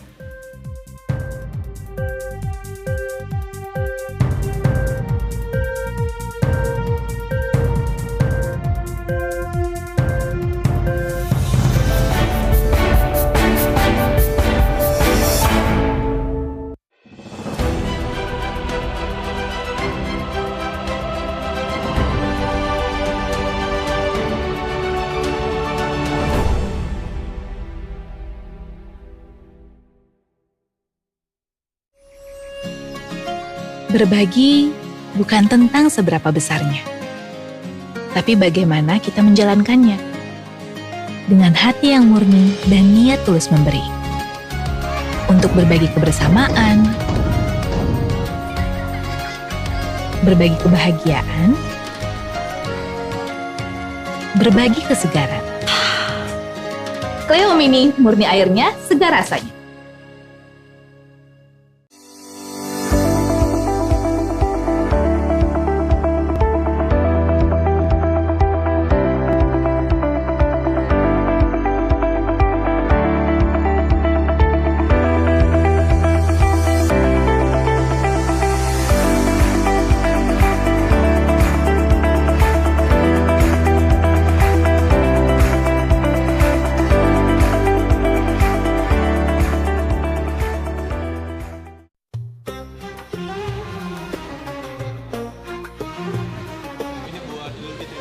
Assalamualaikum warahmatullahi wabarakatuh. Saya Doni Oskaria, Kepala Badan Pengaturan Badan Usaha Milik Negara dan COO dan Antara Indonesia, mengucapkan Selamat Hari Raya Idul Fitri 1 Syawal 1447 Hijriah. Semoga Allah menerima puasa dan amal ibadah yang kita jalani selama bulan suci Ramadan. Selamat merayakan kemenangan minal aidin wal faizin. Mohon maaf lahir dan batin.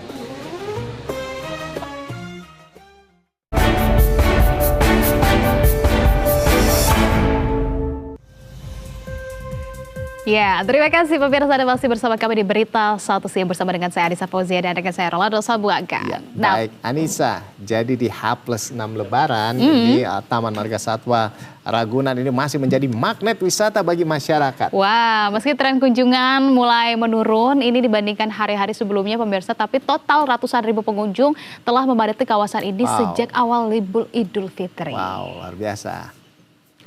Berdasarkan data terakhir selama periode libur Idul Fitri 2026, jumlah pengunjung menunjukkan fluktuasi pada 22 Maret tercatat sebanyak 72.311 pengunjung. Angka ini pemirsa meningkat pada 23 Maret menjadi 80.790 pengunjung, sekaligus menjadi puncak kunjungan. Tapi setelah itu jumlah pengunjung mulai mengalami penurunan. Jadi secara keseluruhan total pengunjung selama periode ini mencapai 302.009 orang. Nah, meski tren mulai menurun, antusiasme masyarakat untuk berwisata ke Ragunan masih cukup tinggi. Selain harga tiket yang terjangkau, Ragunan ini menjadi pilihan favorit karena menawarkan wisata edukasi sekaligus rekreasi. Ya, mulai dari melihat berbagai satwa ya, hingga menikmati area hijau terbuka. Pihak pengelola mengimbau pengunjung untuk tetap menjaga kebersihan dan mematuhi aturan selama berada di area kebun binatang guna menjaga kenyamanan bersama.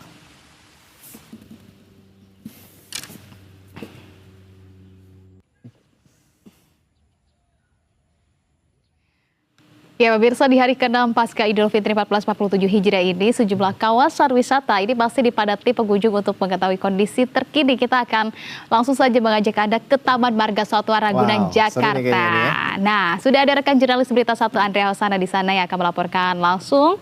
Selamat siang, Andrea. Wah, ini Andre kayaknya seru banget ya di sana ya. Bisa Anda laporkan nih seperti apa situasi terkini di Marga Satwa Ragunan ya? Apakah masih dipadati pengunjung seperti di hari-hari sebelumnya? Atau bagaimana dari pantauan Anda, Andre? Kalau saya lihat sih di belakang Anda nih kayak lumayan rame begitu ya. Masih ada anak-anak juga yang belum masuk sekolah sepertinya. Silakan Andre, seperti apa? Ya, selamat siang Rolando, Anissa dan juga pemirsa Berita 1. Memang pada H+6 Lebaran ini masih banyak masyarakat yang berlibur. Dan salah satunya yang masih menjadi tempat favorit bagi masyarakat ini adalah Taman Marga Satwa Ragunan, yang mana memang sejak sekitar pukul 10 tadi ini sudah ramai didatangi oleh masyarakat. Tadi pagi ketika saya tiba ini memang sempat sepi ya Rolando dan juga pemirsa Berita 1, karena berhubung tadi pagi juga sempat hujan sehingga juga masyarakat tampaknya menahan diri. Kalau biasanya saat liburan Ragunan sudah ramai sejak pagi hari, tadi mulai ramai sekitar pukul 10 pagi. Di mana berdasarkan data terakhir yang kami terima pada pukul 10 pagi tadi, terdapat 4.600 masyarakat yang sudah tiba atau masuk ke dalam Ragunan ini Rolando dan juga pemirsa Berita 1. Banyak juga kegiatan yang dilakukan oleh masyarakat, diantaranya adalah tentunya melihat-lihat hewan yang ada di sini. Seperti di belakang saya ini adalah burung pelikan, di mana ini juga menjadi salah satu spot favorit bagi masyarakat. Karena tadi ini sekitar pukul 10:30 Ando, ini sempat ada feeding time, di mana tadi zookeeper begitu memberikan ikan kepada burung pelikan di sini, sehingga masyarakat di sini juga dapat langsung menyaksikan bagaimana zookeeper memberikan makanan kepada burung pelikan. Selain itu juga ada berbagai macam hewan lainnya yang juga dapat dilihat oleh para pengunjung, diantaranya ada gajah, kemudian juga ada harimau Sumatera, ada komodo, ada tempat wisata untuk reptil maupun mamalia lainnya juga dapat dilihat oleh para pengunjung yang ada di sini. Kemudian juga untuk feeding time ini juga waktunya cukup beragam Ando dan juga pemirsa Berita 1. Tadi pukul 10.30 salah satunya adalah burung pelikan ini, kemudian juga ada gajah, dan kemudian pukul 11 ada pemberian makan untuk jerapah, dan nanti sekitar pukul 14 waktu Indonesia Barat akan ada pemberian makan untuk buaya dan juga untuk harimau Sumatera. Maka masih banyak sekali kegiatan-kegiatan atau aktivitas yang dapat disaksikan oleh para pengunjung yang datang ke Marga Satwa Ragunan ini Ando dan juga Anissa. Demikian informasi yang dapat kami sampaikan, kembali ke studio. Wah, menarik ya, ternyata Ragunan juga masih jadi primadona ya buat anak-anak, khususnya adalah wisata edukasi. Terima kasih kalau begitu atas informasi yang sudah disampaikan Andrea Hosana. Selamat kembali bertugas. Selanjutnya Anissa, ini meski masa libur lebaran telah berakhir bagi sebagian pekerja ya, namun antusiasme masyarakat untuk berwisata sepertinya belum juga surut sih. Iya, karena ini juga memasuki masa H+6 lebaran, pemirsa. Kawasan wisata contohnya adalah di Pantai Pangandaran masih dipadati pengunjung. Nah, pantauan di lokasi pada Jumat pagi ini, pemirsa, para wisatawan masih memadati kawasan pantai barat Pangandaran. Beragam aktivitas dilakukan pengunjung, mulai dari bermain pasir, berenang, hingga menyewa perahu menuju kawasan cagar alam Pasir Putih. Wisatawan yang datang tidak hanya berasal dari Jawa Barat saja, tapi juga dari Jakarta, Tangerang, hingga Jawa Tengah dan juga Jawa Timur. Meski masih ramai jumlah pengunjung, saat ini terpantau tidak seramai pada puncak libur Lebaran di awal pekan lalu. Ya, pemerintah daerah mencatat ini jumlah wisatawan selama libur Lebaran telah menembus 1 juta pengunjung di 6 destinasi wisata Pangandaran.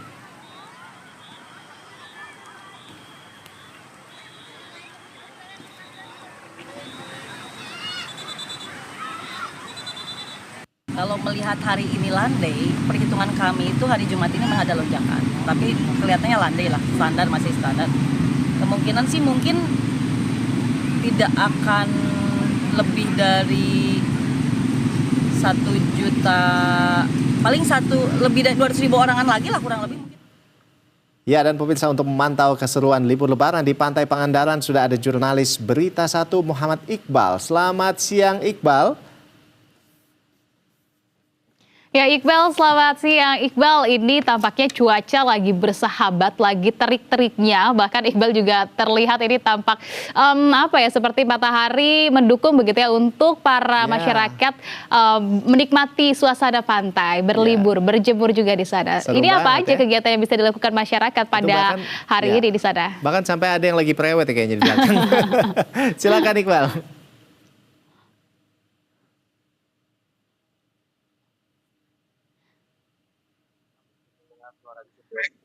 Iqbal. Iya, silakan Iqbal dengan laporan Anda.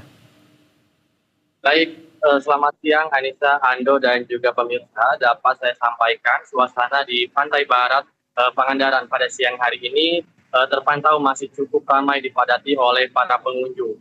Di mana tak hanya wisatawan lokal dari Jawa Barat saja yang berkunjung ke Pantai Pangandaran, namun sebagian wisatawan juga berasal dari daerah lainnya seperti Jakarta, Jawa Tengah, hingga Jawa Timur begitu. Kemudian kalau kami lihat kepadatan pengunjung pada hari ini terpantau tidak seramai pada hari-hari sebelumnya, di mana pada hari Senin dan Selasa hingga Rabu kemarin merupakan puncak keramaian pengunjung yang berlibur di Pantai Pangandaran ini. Namun demikian, berdasarkan data yang kami terima hingga hari Kamis kemarin, jumlah wisatawan yang datang ke 6 objek wisata di Pangandaran menembus hingga 1 juta pengunjung. Artinya keramaian wisatawan saat libur Lebaran tahun ini nampak antusias begitu dan masih menjadikan wisata Pantai Pangandaran sebagai destinasi wisata favorit masyarakat untuk berlibur. Dapat saya sampaikan juga, Ando, Anissa, dan juga pemirsa, suasana Pantai Barat Pangandaran saat ini nampak wisatawan masih melakukan berbagai aktivitasnya, mulai dari bermain pasir, berenang, hingga menyewa perahu begitu untuk berkunjung ke cagar alam Pasir Putih. Diketahui berkunjung ke cagar alam Pasir Putih dengan menyewa perahu ini selalu menjadi favorit warga saat berwisata ke Pangandaran, di mana di sana para wisatawan bisa bersantai bahkan menikmati panorama alam yang indah begitu untuk bersuah foto. Dapat saya sampaikan juga, Ando, Anissa, dan juga pemirsa, bahwa keramaian wisatawan di Pantai Barat Pangandaran pada siang ini tidak seramai pada pagi hari tadi, di mana sebagian wisatawan saat ini sudah bergeser begitu untuk melakukan berbagai aktivitas lain seperti menikmati kuliner seafood yang tersedia di sepanjang kawasan Pantai Pangandaran. Kemudian wisatawan biasanya akan kembali ke Pantai Barat Pangandaran pada sore hari nanti untuk menikmati matahari terbenam atau sunset. Sementara itu, untuk mengantisipasi kecelakaan laut, petugas dari Satpol Airut Polres Pangandaran serta penjaga pantai disiagakan di sepanjang Pantai Barat Pangandaran untuk selalu memantau aktivitas wisatawan guna memberikan kenyamanan saat berlibur. Demikian, Ando dan Anissa. Wah, ini luar biasa ya. Nah, ini kalau misalnya dari pantauan Anda di sana, ini seperti apa? Ini kan banyak kan orang kalau misalnya habis berenang biasanya lapar gitu ya. Iya, betul. Nah, biasanya lapar. Nah, kalau kulinernya di sana dari pantauan mata Anda, ini ada apa aja nih yang menarik di sana, Iqbal? Apakah mungkin ada ikan bakar atau jajanan laut lainnya? Ini seperti apa, Iqbal? Baik, berdasarkan pantauan kami di lapangan, sejumlah kuliner yang tersedia di sepanjang kawasan Pantai Barat Pangandaran ini mulai ada seperti cumi goreng atau meskipun ada ikan bakar atau rumah makan lainnya yang menyediakan berbagai makanan khas Pangandaran atau hasil tangkapan laut seperti ada udang, ada ikan kakap begitu, dan juga tidak lupa para wisatawan juga bisa membawa atau membeli buah tangan atau oleh-oleh yang dijajakan di sepanjang kawasan Pantai Pangandaran. Kemudian selain itu di pantai timur juga ada sebuah kawasan yang memang menyediakan oleh-oleh khas hasil laut begitu untuk dibawa pulang oleh para wisatawan. Ando. Wah, menarik ya ternyata. Banget, berarti apa ikan bakar, ada cumi itu segar banget langsung dari tangkapan laut, lalu langsung dimasak di sana. Dimasak di sana, dan juga setelah selesai begitu ya lelah bermain air, mereka ketika pulangnya juga pasti bisa membeli oleh-oleh khas dari wisata Pangandaran. Terima kasih kalau begitu atas informasi yang sudah disampaikan Iqbal. Selamat kembali bertugas. Iya, pemirsa, momen libur Lebaran, ini spot jembatan kaca glamping di Ibu Kota Nusantara atau IKN di Kalimantan Timur ini menjadi spot favorit. Ya, ini bagi 16.000 wisatawan dari berbagai daerah di Indonesia yang tentunya datang ke sana. Ya, pasalnya pemirsa, dari jembatan kaca yang berada di atas ketinggian lebih dari 20 meter, pengunjung bisa menyaksikan pemandangan indah seluruh kawasan IKN termasuk Istana Garuda. Nah, menarik kan? Kita langsung saja saksikan seperti apa. Ini dia liputannya untuk Anda pemirsa.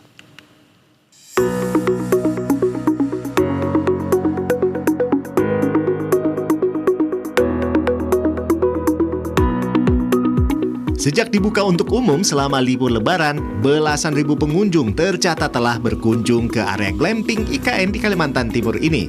Setiap hari, satu persatu pengunjung dari berbagai daerah pun terus berdatangan silih berganti ke area glamping IKN yang dulu pernah dijadikan lokasi penginapan di era Presiden Joko Widodo. Membludaknya jumlah pengunjung ke area lokasi glamping ini lantaran kini ada spot baru yang menjadi favorit bagi para pengunjung. Ya, di area glamping ini kini tersedia spot jembatan kaca yang berada di atas ketinggian lebih dari 20 meter. Tidak heran antusiasme pengunjung untuk menjajal spot jembatan kaca di IKN ini pun cukup tinggi. Namun akibat tingginya antusias pengunjung untuk menguji adrenalin berjalan di atas jembatan kaca ini, pihak otorita IKN pun terpaksa harus menerapkan pembatasan. Nah, akibatnya antrean panjang pengunjung pun tampak memadati pintu masuk jembatan kaca. Pembatasan ini dilakukan demi alasan keamanan dan keselamatan, sehingga petugas pun terpaksa membatasi maksimal hanya boleh 20 orang saja ya yang bisa berjalan di atas jembatan kaca secara bersamaan. Nah, saat berada di atas jembatan kaca, pengunjung pun bisa menikmati pesona keindahan hutan alami yang berpadu dengan gedung-gedung indah di IKN. Pengunjung mengaku cukup antusias, meski terpaksa harus menguji adrenalin ya, karena baru pertama kalinya jajal jalan jembatan kaca di atas ketinggian. Ya, sensasi yang tak biasanya ini pun membuat ketagihan sehingga ingin mencoba lagi. Ini pengalaman pertama saya naik jembatan kaca. Takut nggak dengan ketinggiannya seperti itu? Lumayan sih, cuman karena ini Nusantara saya percaya itu kuat. Kuat. Seneng nggak? Seneng banget. Sudah pernah ke sini sebelumnya? Belum. Ini pertama kali. Terus rencana pengen kesini lagi enggak? Kalau ada waktu saya usahakan kesini lagi. Cuma takjub aja. Takjub ya? Iya. Takut nggak dengan ketinggiannya ini? Lumayan gemetar lihat ke bawah. Gemetar lihat ke bawah. Sebelumnya pernah coba? Belum sih, baru pertama kali. Pertama kali. Terus pendapat Ibu gimana setelah mencoba ini, Bu? Aman aja sih, sepi. Antusias pengunjung sangat ramai sekali. Dari tanggal 18 sampai 29 kami buka glamping. Antusiasnya dari tanggal 18 sampai hari ini sudah kurang lebih 16.000 pengunjung. Ini karena pengunjungnya sangat melonjak, jadi kami buat sistem antrian supaya karena kita batasi maksimal 20 orang dan nanti didampingi tim, ada 4 orang tim untuk bantu foto-foto. Sejak dibuka untuk umum guna menyambut libur Lebaran, tercatat sudah lebih dari 16.000 pengunjung dari berbagai daerah di Indonesia yang telah menjajal jembatan kaca di area glamping IKN ini. Untuk bisa menikmati jembatan kaca di area glamping IKN, pengunjung cukup datang langsung ke IKN dan tanpa harus membayar tiket masuk, alias gratis. Nah, bagaimana? Anda tertarik untuk mencobanya? Jika Anda sedang berkunjung ke IKN, nggak ada salahnya nih guys menjadikan spot jembatan kaca di area glamping ini sebagai salah satu destinasi liburan Anda bersama keluarga maupun kerabat tercinta. Fuad Iqbal, Berita 1, Ibu Kota Nusantara, Kalimantan Timur. Ya, pemirsa, berburu oleh-oleh khas daerah ini menjadi salah satu aktivitas yang tidak terpisahkan saat mudik Lebaran. Ya, di Lampung Selatan pemirsa berbagai pilihan oleh-oleh bisa didapatkan dengan harga terjangkau. Namun bagaimana jika berburu oleh-oleh dengan budget terbatas? Berikut liputan jurnalis Zulfakar dan juru kamera Wahyu Santiko untuk Anda.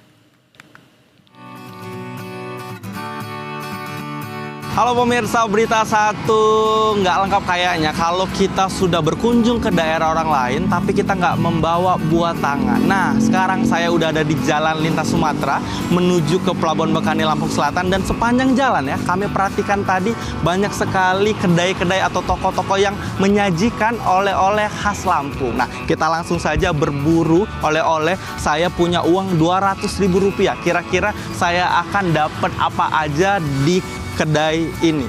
Ibu, permisi, kenalan dulu Bu, namanya siapa? Namanya Bu Asna. Bu Asna, Bu, ini saya punya uang 200.000 Bu Asna. Kira-kira saya bisa beli apa aja nih Bu Asna? Mungkin yang paling populer ini ya Bu, keripik pisang ya Bu. Keripik pisang boleh? Keripik pisang coklat. Kemudian rasa melon ya Bu ya. Sama ini nih pemirsa. Kemplangnya juga nih pemirsa. Kemplangnya kita harus cobain biar orang-orang di rumah juga nggak penasaran ya. Boleh Bu, kemplangnya satu aja. Selain kemplang, keripik, apalagi Bu yang paling banyak dibeli orang Bu? Kopi. Ah iya, betul sekali pemirsa. Kopi Lampung ini juga ciri khas dan kita minta ibunya juga siapin kopinya. Boleh Ibu, kopinya satu. Oke, itu nih kopi khas dari Lampung pemirsa. Nah, mungkin berapa Bu totalnya ini Bu?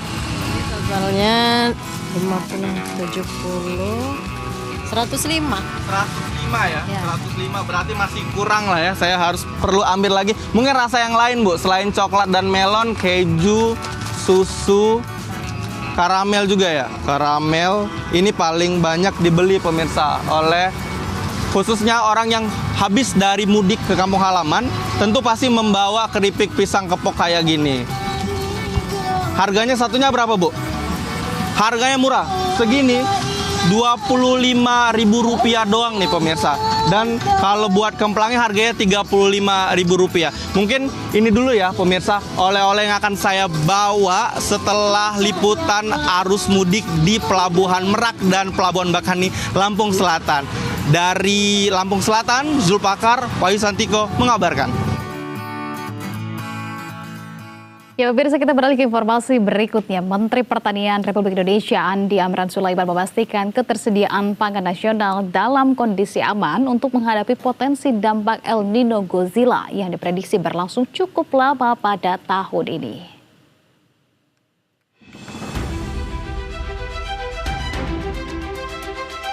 Menteri Pertanian Andi Amran Sulaiman memastikan ketersediaan pangan nasional dalam kondisi aman meski menghadapi ancaman fenomena El Nino Godzilla yang diprediksi akan melanda tanah air pada April hingga Oktober 2026.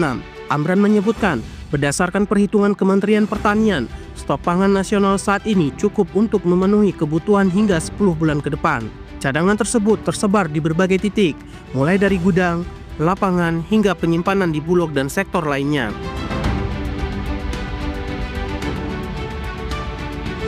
Kami sudah hitung baik. Sekarang stok kita cadangan di gudang, di lapangan, di gudang, bulog dan horeca, hotel, rumah dan seterusnya dan standing crop itu cukup untuk 11 bulan. 10 bulan ke depan. Artinya apa? Kalau cukup 10 bulan ke depan, itu sekarang ini bulan 3 selesai, berarti 9 bulan sampai Desember cukup. Lebih lanjut, Amran menjelaskan, Jika dihitung hingga akhir tahun, ketersediaan pangan dinilai masih mencukupi, bahkan tanpa memperhitungkan hasil panen yang akan datang. Apalagi dalam kondisi El Nino sebelumnya, pada periode 2023 hingga 2024, produksi pangan nasional masih mampu mencapai rata-rata 2 juta ton per bulan. Apalagi stok pangan nasional saat ini berada pada level tertinggi sepanjang sejarah. Amran menyebut, cadangan beras yang ada telah mencapai 4,2 juta ton dan diproyeksikan meningkat menjadi 5 juta ton dalam waktu dekat. Di saat El Nino terjadi 2023-2024, itu minimal produksi itu 2 juta per bulan. Artinya totalnya ada 14 juta. Itu bisa sampai Mei tahun depan. Saya ulangi, stok kita hari ini cukup untuk 10 bulan ke depan. Jadi sedangkan kekeringan hanya 6 bulan. Jadi insya Allah aman. Kami sudah laporkan Bapak Presiden. Pemerintah pun memastikan akan terus menggenjot penanaman pada bulan-bulan mendatang sebagai langkah antisipatif menjaga stabilitas pasokan pangan nasional. Dengan berbagai langkah tersebut, Kementerian Pertanian optimistis Indonesia mampu melewati periode El Nino tanpa gangguan signifikan terhadap ketahanan pangan. Ivan Ahmad, Makassar, Berita 1. Ya, berikutnya pemirsa, strategi pemerintah Provinsi Jakarta untuk membalikkan arus ekonomi melalui program mudik ke Jakarta membuahkan hasil signifikan. Dan selengkapnya akan kami hadirkan dalam segmen Berita Jakarta usai jeda. Tetaplah bersama kami di Berita 1 Siang.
Ramadan telah kita lalui bersama melalui sebuah perjalanan yang menuntut pada keteguhan, pengendalian diri, serta nilai kejujuran yang telah kita pegang bersama. Kini kita sambut hari kemenangan, memberi kesempatan dan membuka ruang saling memaafkan. Idul Fitri adalah momen untuk menegaskan kembali arah, melangkah dengan tujuan yang sama, bekerja dengan integritas, melalui kolaborasi yang saling menguatkan. Dengan semangat kebersamaan, mari kita melangkah ke depan, bersatu meraih kemenangan. Selamat Hari Raya Idul Fitri. Mohon maaf lahir dan batin.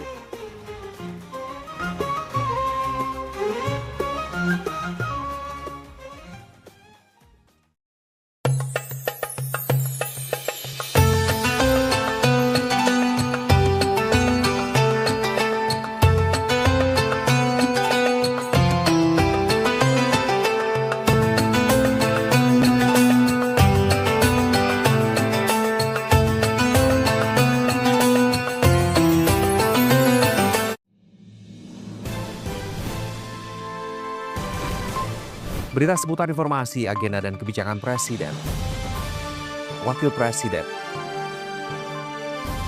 jajaran Kabinet Merah Putih, hingga pemangku kepentingan di tanah air akan hadir.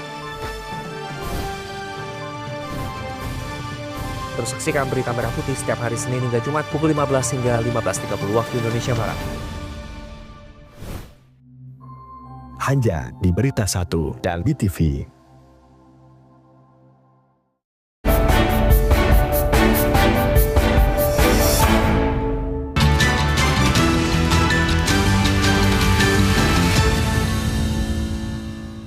Anda kembali di Berita Satu Siang bersama dengan saya Anissa Fauzia dan rekan saya Rolando Sambuaga. Pemirsa, pada segmen ini kami akan menghadirkan informasi seputar Jakarta yang menarik. Dan sudah bergabung bersama dengan kami jurnalis Berita Satu Teresia Silalahi bersama dengan juri kamera Ade Suherman. Selamat siang Teresia. Teresia, jadi ada informasi menarik apa dari Jakarta hari ini? Silakan Teresia.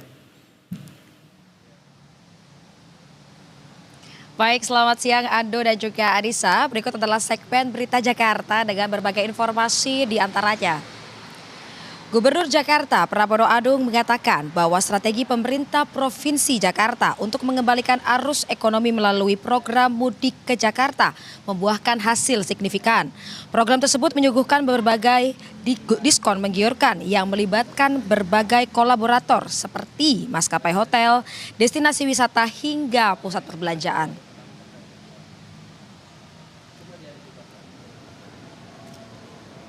Pramono membeberkan hingga menjelang akhir Maret 2026, nilai transaksi ekonomi di Jakarta tercatat melonjak tajam. Lonjakan ini didorong oleh tingginya angka kunjungan wisata dan penggunaan transportasi publik.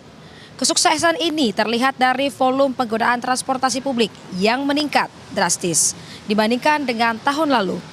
Selama kebijakan tarif Rp1 pada 21 hingga 22 Maret 2026, Pramono mengatakan pengguna MRT tercatat mencapai 135.000 lebih orang atau naik sekitar 59%. Sementara LRT Jakarta naik 6% dengan total 9.000 lebih penumpang. Sementara dari sektor pariwisata mencatat jumlah pengunjung yang tinggi yaitu adalah Kebun Binatang Ragunan. Angka tertinggi dengan pengunjung 2022 lebih. Disusul dengan Ancol 155.000 pengunjung dan kawasan Monas sebanyak 126.000 pengunjung selama periode libur Lebaran.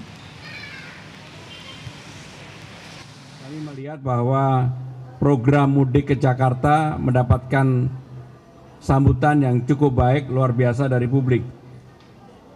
Dalam rangka itu, maka dalam mudik ke Jakarta berlangsung sampai dengan tanggal 31 Maret melibatkan berbagai kolaborator seperti Citylink, KAI, hotel, destinasi wisata, pusat perbelanjaan, dan berbagai promo. Sampai dengan sebelum Lebaran kemarin sudah rekornya sudah 21 triliun. Dan kami berharap mudah-mudahan sampai dengan 31 Maret. Berita selanjutnya pemirsa. Dalam rangka memperingati hari ulang tahun ke-12 aplikasi Transjakarta, PT Transportasi Jakarta menghadirkan program spesial berupa tarif perjalanan hanya Rp12 bagi pelanggan.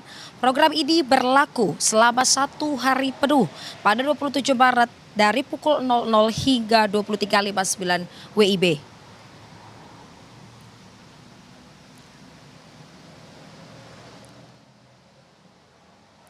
Tarif Rp12 ini hanya berlaku bagi pelanggan yang melakukan pembayaran melalui aplikasi Transjakarta. Kebijakan tarif spesial ini merupakan bentuk apresiasi Transjakarta kepada masyarakat yang telah setia menggunakan layanan transportasi publik, sekaligus mendorong adopsi ekosistem digital dalam layanan transportasi perkotaan. Momentum ulang tahun ke-12 ini menjadi refleksi perjalanan Transjakarta dalam menghadirkan layanan transportasi yang semakin terintegrasi, inklusif, dan berbasis teknologi. Adapun kehadiran aplikasi Transjakarta untuk pelanggan dapat menikmati kemudahan dalam melakukan pembayaran, mengakses informasi rute, hingga merencanakan perjalanan secara lebih praktis. Transjakarta menghimbau pelanggan untuk mengunduh aplikasi Transjakarta melalui perangkat masing-masing sebelum tanggal pelaksanaan, guna memastikan kelancaran dalam menikmati program tarif spesial ini.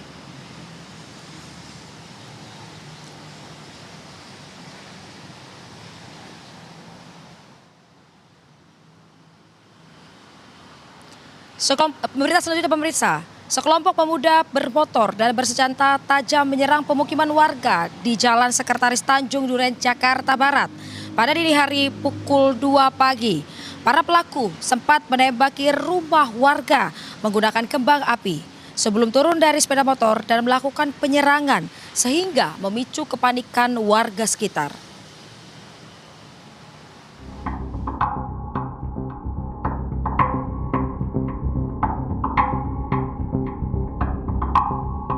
Sekelompok pemuda bermotor dan bersenjata tajam menyerang permukiman warga di Jalan Sekretaris Tanjung Duren, Jakarta Barat pada dini hari sekitar pukul 2 waktu Indonesia Barat. Para pelaku sempat menembaki rumah warga menggunakan kembang api sebelum turun dari sepeda motor dan melakukan penyerangan sehingga memicu kepanikan warga sekitar. Berdasarkan keterangan warga, penyerangan diduga dilakukan oleh kelompok pemuda dari luar wilayah yang datang secara berkelompok menggunakan sepeda motor. Aksi itu terjadi secara tiba-tiba dari arah jembatan yang berada di sekitar lokasi. Warga awalnya menerima informasi adanya keributan di pinggir tol yang tidak jauh dari permukiman mereka. Warga kemudian keluar rumah untuk memastikan situasi setelah mendengar adanya bentrokan. Kelompok penyerang datang dengan membawa berbagai senjata tajam seperti celurit dan parang panjang, serta petasan atau kembang api yang digunakan untuk menyerang warga dan rumah-rumah di sekitar lokasi. Meski sempat terjadi ketegangan, warga berupaya melakukan perlawanan dan menghalau para pelaku. Hingga saat ini tidak ada laporan korban jiwa maupun korban luka akibat peristiwa ini. Warga juga mengaku belum mengetahui secara pasti identitas maupun asal kelompok penyerang. Saat warga berusaha mengejar para pelaku, mereka berhasil melarikan diri sehingga tidak ada yang berhasil diamankan. Kita sih nggak tahu persis ya Bang, awal mula kejadian. Yang pasti kita dapat informasi dari warga kalau di pinggir tol tuh udah rame bentrok antar pemuda-pemuda itu. Paling ya kita nggak tahu siapa yang mulai, siapa yang salah. Yang pasti kita di kedua belah pihak tuh nggak kenal sama sekali pelaku-pelakunya gitu. Keluar tuh rata-rata memang bawa celurit, parang panjang-panjang Bang. Kalau korban nggak ada sih. Sampai saat ini belum ada korban. Yang luka-luka juga kita lihat nggak ada. Warga berharap aparat keamanan dan pengurus wilayah dapat meningkatkan pengawasan serta memperkuat kerjasama dengan masyarakat untuk menjaga lingkungan tetap aman dan mencegah kejadian serupa terulang kembali. Hingga kini pihak kepolisian masih diharapkan melakukan penyelidikan untuk mengungkap pelaku penyerangan serta motif di balik aksi itu. Warga juga meminta peningkatan patroli dan pengawasan, khususnya pada malam hingga dini hari, guna memastikan keamanan permukiman tetap terjaga selama bulan Ramadan dan seterusnya. Andrew Tito, Berita 1, Jakarta. Ya, berikut tadi Ado dan juga Anissa adalah segmen Berita Jakarta. Kembali ke Anda di studio. Baik, terima kasih kalau begitu atas informasi yang sudah disampaikan. Teresia Silalahi bersama dengan juru kamera Ade Suherbat. Selamat kembali bertugas.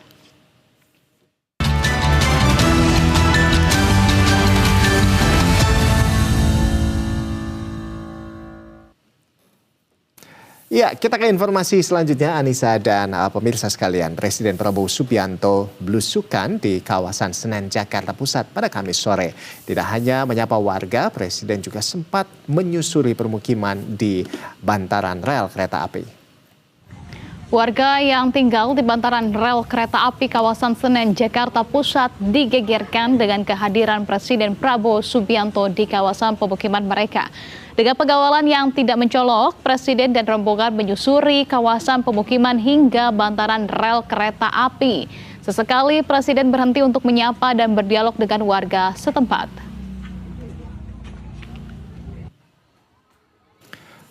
Warga bahkan sempat heboh ketika rombongan Presiden berjalan di sisi rel yang dilewati kereta.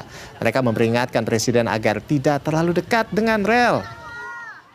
Kehadiran orang nomor 1 di Indonesia di kawasan permukiman bantaran rel kereta api ini demi menyaksikan langsung dan menyiapkan rencana pembangunan hunian yang layak bagi warga setempat.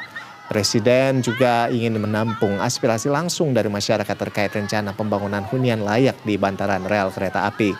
Nah, dalam kunjungan ini, Presiden didampingi Sekretaris Kabinet Letkol Teddy Indrawijaya. Dan kegiatan Presiden yang diunggah di akun Instagram pribadinya ini pun menjadi sorotan dan mendapat beragam tanggapan dari netizen.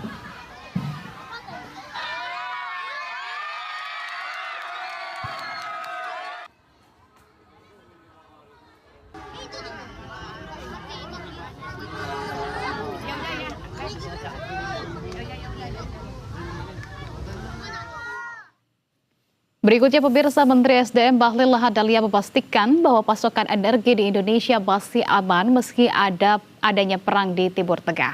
Ya, pemerintah terus melakukan langkah-langkah mitigasi agar ketersediaan energi nasional terpenuhi dengan baik. Hal ini diungkapkan Menteri SDM Bahlil Lahadalia saat melakukan tinjauan sejumlah SPBU di Jawa Tengah. Dalam kegiatan peninjauan ini, Menteri Bahlil juga turut bertanya kepada petugas SPBU terkait fasilitas dan ketersediaan BBM saat ini. Ya, dalam keterangannya pemirsa, Bahlil mengatakan atas kerjasama berbagai pihak, sektor bahkan pasokan BBM di Indonesia masih aman. Bahlil juga menyatakan pemerintah terus melakukan langkah-langkah mitigasi agar ketersediaan energi nasional terpenuhi dengan baik. Meski di kondisi global saat ini bergejolak di tengah konflik antara Iran dengan Amerika Serikat dan Israel.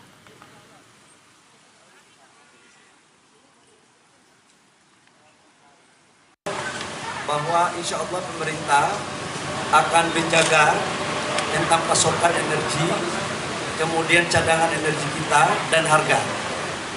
Dalam berbagai kesempatan, sekalipun dalam kondisi yang memang hampir semua dunia kena, tetapi kita bersyukur pada Allah atas perintah Presiden dan dukungan rakyat. Hari ini BBM di negara kita tercinta, baik daripada bensin, solar maupun LPG terpenuhi dengan baik. Namun kita harus menyadari bahwa kondisi geopolitik ini tidak ada satu orang pun yang dapat meramalkan. Bahkan dalam berbagai analisa itu rasanya sih kita berdoa agar bisa selesai perang dengan baik, cepat. Tapi kalau kita melihat dengan yang ada, ya ini kita berusaha untuk tidak terlalu panjang. Atas dasar itu, Bapak Presiden semalam memerintahkan kepada saya dan tim untuk segera mencari pasokan-pasokan minyak kita dari hampir semua negara. Kemudian mengoptimalkan semua. Selanjutnya pemirsa, kita ke informasi mancanegara di mana militer Amerika Serikat bersiap mengirimkan sedikitnya 1.000 personel dari divisi lintas udara ke-82 ke kawasan Timur Tengah. Ya, pemirsa, pengerahan ini menjadi bagian dari penambahan kekuatan militer Amerika Serikat yang terus berlanjut di wilayah itu.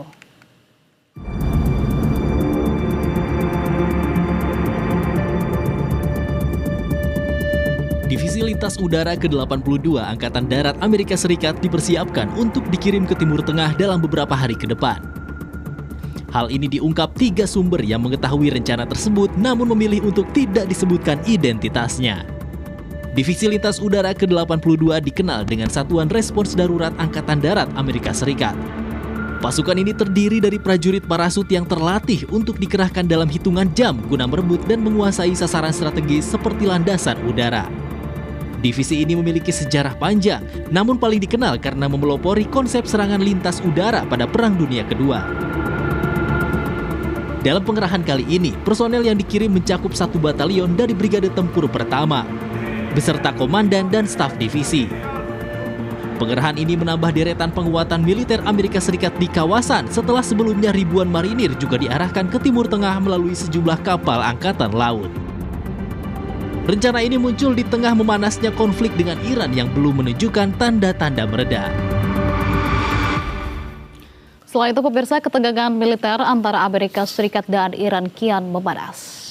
Ya, milisi dukungan Iran di Irak menyerang helikopter dan radar pertahanan udara Amerika Serikat menggunakan drone kamikaze. Sementara CENTCOM merilis rekaman serangan udara terhadap infrastruktur militer Iran.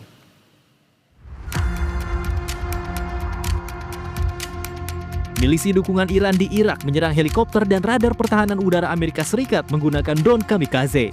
Video yang beredar memperlihatkan drone milik milisi dukungan Iran menghantam helikopter Black Hawk dan radar pertahanan udara di Victory Base Kompleks Pangkalan Militer Amerika Serikat di sekitar Bandara Internasional Baghdad.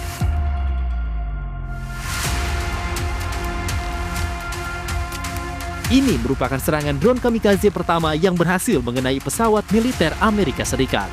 Insiden ini menegaskan besarnya ancaman drone kecil di Timur Tengah yang telah berulang kali digunakan untuk menyerang pasukan Amerika Serikat di kawasan. Sementara itu, CENTCOM merilis rekaman serangan udara AS terhadap infrastruktur militer Iran. Di tengah aksi militer ini, Presiden Trump mengklaim tengah bernegosiasi dengan Iran, namun Teheran membantahnya. Iran bahkan menolak proposal 15 poin yang diteruskan Pakistan dan menegaskan akan mengakhiri perang sesuai syaratnya sendiri.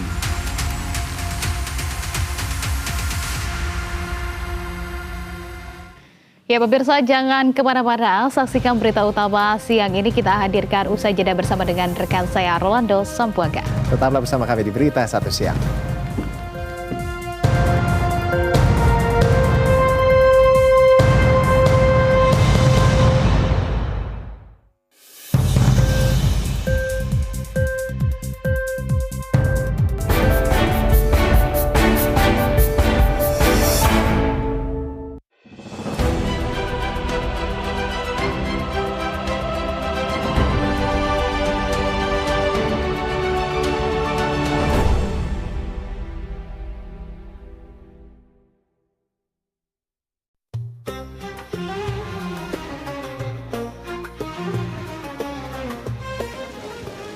Assalamualaikum warahmatullahi wabarakatuh. Saya Agus Harimurti Yudhoyono, Menteri Koordinator Bidang Infrastruktur dan Pembangunan Kewilayahan, mengucapkan selamat Hari Raya Idul Fitri 1 Syawal 1447 Hijriah. Semoga Allah Subhanahu wa Ta'ala menerima puasa dan segala amal ibadah kita di bulan suci Ramadan, dan tentunya kami mengucapkan selamat merayakan Hari Kemenangan. Minal aidin wal faizin. Mohon maaf lahir dan batin. Terima kasih. Wassalamualaikum warahmatullahi wabarakatuh.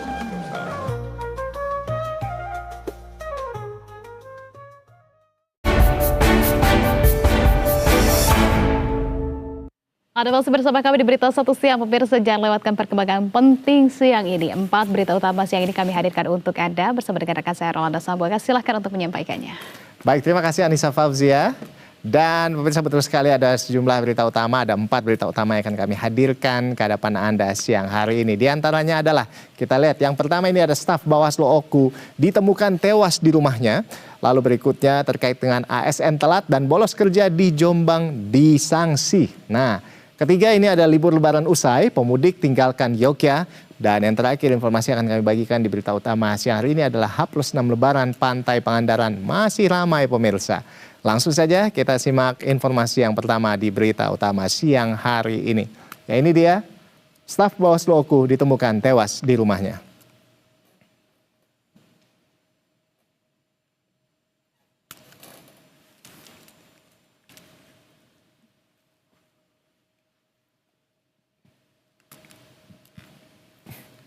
Ya, pemirsa, warga perumahan Bukit Berlian, Desa Pelangi, Kecamatan Muara II, Kabupaten Oku Selatan, Sumatera Selatan digegerkan dengan penemuan jasad seorang perempuan di dalam kamar rumahnya. Korban diketahui berinisial MS, 38 tahun, yang merupakan sekretaris Bawaslu Oku Selatan. Korban ditemukan tergeletak di atas kasur dengan luka parah di bagian leher yang diduga akibat benda tajam. Penemuan ini berawal dari kecurigaan tetangga karena korban tidak terlihat beraktivitas dan tidak merespons saat dipanggil. Nah, polisi dari Polres Oku Selatan yang menerima laporan langsung melakukan olah tempat kejadian perkara. Dari hasil pemeriksaan awal ditemukan adanya barang milik korban yang hilang berupa 1 unit telepon genggam. Nah, saat ini polisi masih mendalami motif kejadian. Sementara jenazah korban telah dibawa ke Rumah Sakit Bayangkara M. Hasan Palembang untuk dilakukan otopsi. Polisi juga terus mengumpulkan bukti dan memburu pelaku.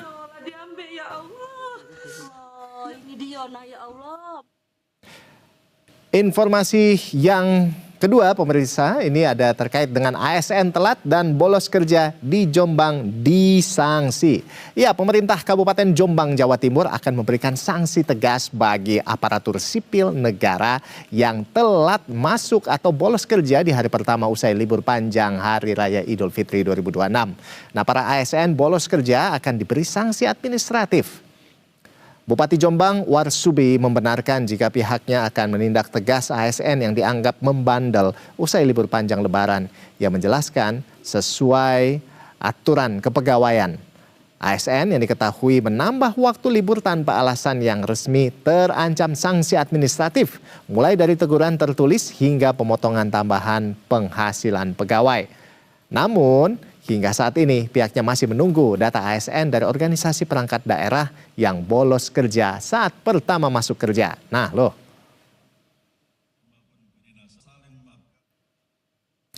Berita selanjutnya pemirsa, ini terkait dengan libur lebaran usai pemudik tinggalkan Yogyakarta.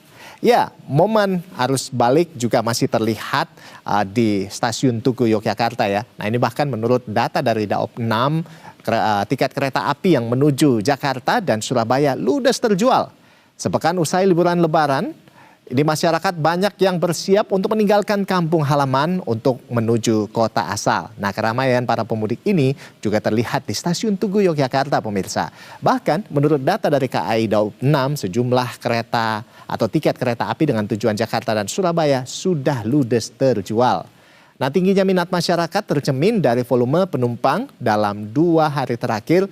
Dan pada H+4 Lebaran ini ada sebanyak 66.257 orang. Sedangkan H+5 ada 64.567 penumpang sudah meninggalkan Yogyakarta. Puncak arus balik dan lonjakan penumpang diperkirakan masih akan berlangsung hingga 29 Maret 2026 lusa.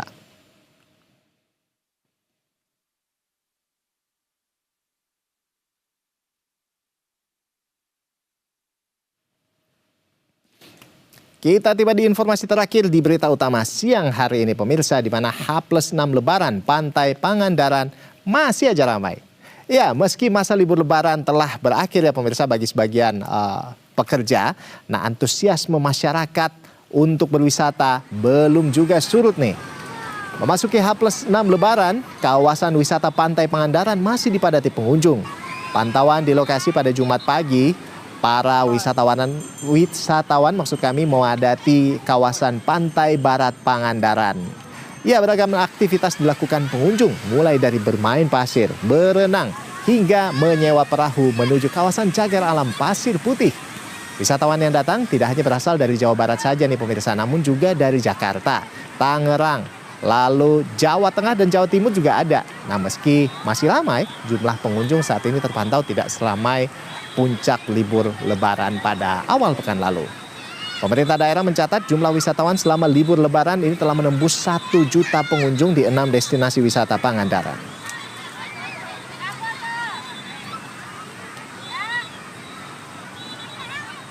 Mendekati pos 2 petugas pantai.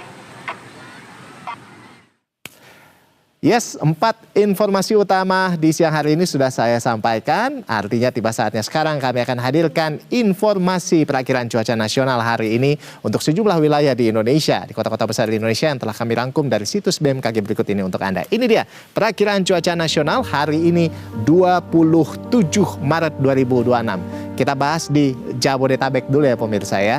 Oke, pertama dari Jakarta, di mana DKI Jakarta hari ini prediksinya ya pemirsa akan hujan ringan 24 hingga 31 derajat Celcius. Kemarin sih betul hujan ringan tapi sempat hujan lebat juga ya di Jakarta ya. Saya sempat kejebak tuh.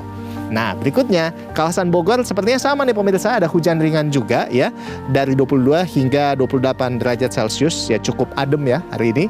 Dan selanjutnya Depok juga hari ini lumayan adem ya, 24 derajat Celcius sampai 30 derajat Celcius, artinya hari ini berawan. Bagaimana dengan Tangerang? Kita lihat Tangerang hari ini. Ya, Tangerang hari ini hujan ringan prediksinya pemirsa, yaitu dari 24 hingga 31 derajat Celcius. Sementara Bekasi berawan 24 hingga 30 derajat Celcius. Sepertinya hari ini Jabodetabek lumayan kompak ya, berawan hingga hujan ringan. Namun tetap waspada ya pemirsa ya. Dari sini kita beralih dulu ke Pulau Sumatera ya. Bagaimana Pulau Sumatera? Kita lihat di Aceh dulu ya, di mana Aceh hari ini terpantau cerah berawan ya dari 26 hingga 32 derajat Celcius. Lalu berikutnya kita ke Sumatera Utara, Medan tepatnya. Hari ini prediksinya berawan ya, dari 26 hingga 34 derajat Celcius, dan juga Bandar Lampung hujan ringan 23 hingga 30 derajat Celcius. Sepertinya Pulau Sumatera hari ini agak-agak variasi ya teman-teman ya, dari cerah berawan, lalu berawan hingga hujan ringan. Jadi buat saudara-saudara yang sedang melakukan perjalanan balik dari Pulau Sumatera ke Pulau Jawa, tetap berhati-hati. Berikutnya kita geser lagi pemirsa, kita balik lagi ke Pulau Jawa, di mana hari ini Jawa Barat, tepatnya kota Bandung, prediksinya akan hujan ringan, yaitu 18 sampai 24 derajat Celcius. Ini paling adem sih sejauh ini ya pantauannya. Meskipun hujan ringan doang nih, bisa sampai 18 derajat Celcius. Lalu Semarang, Jawa Tengah, ini hujan ringan 24 hingga 31, senada juga dengan Yogyakarta. Hari ini prediksinya akan hujan ringan, yaitu 24 hingga 31 derajat Celcius. Kita bergeser lagi pemirsa, kita ke Indonesia bagian tengah sepertinya Bali. Bali gimana nih hari ini? Nah, ini dia nih. Bali hari ini dan pasar prediksinya itu akan hujan ringan, yaitu 25 hingga 32 derajat Celcius. Buat Anda yang masih ingin berwisata di Bali, oke lah ya. Tapi ya itu dia agak hujan rintik-rintik begitu ya pemirsa ya. Nah sementara untuk Samarinda kita lihat hari ini berawan prediksinya 26 hingga 32 derajat Celcius. Sulawesi, wah Sulawesi sepertinya agak beda hari ini, tepatnya di Sulawesi Selatan. Itu Kota Makassar prediksinya hari ini akan cerah, akan lumayan panas 26 hingga 31 derajat Celcius. Bagaimana dengan Indonesia bagian timur? Kita ke Maluku, tepatnya di Kota Ambon.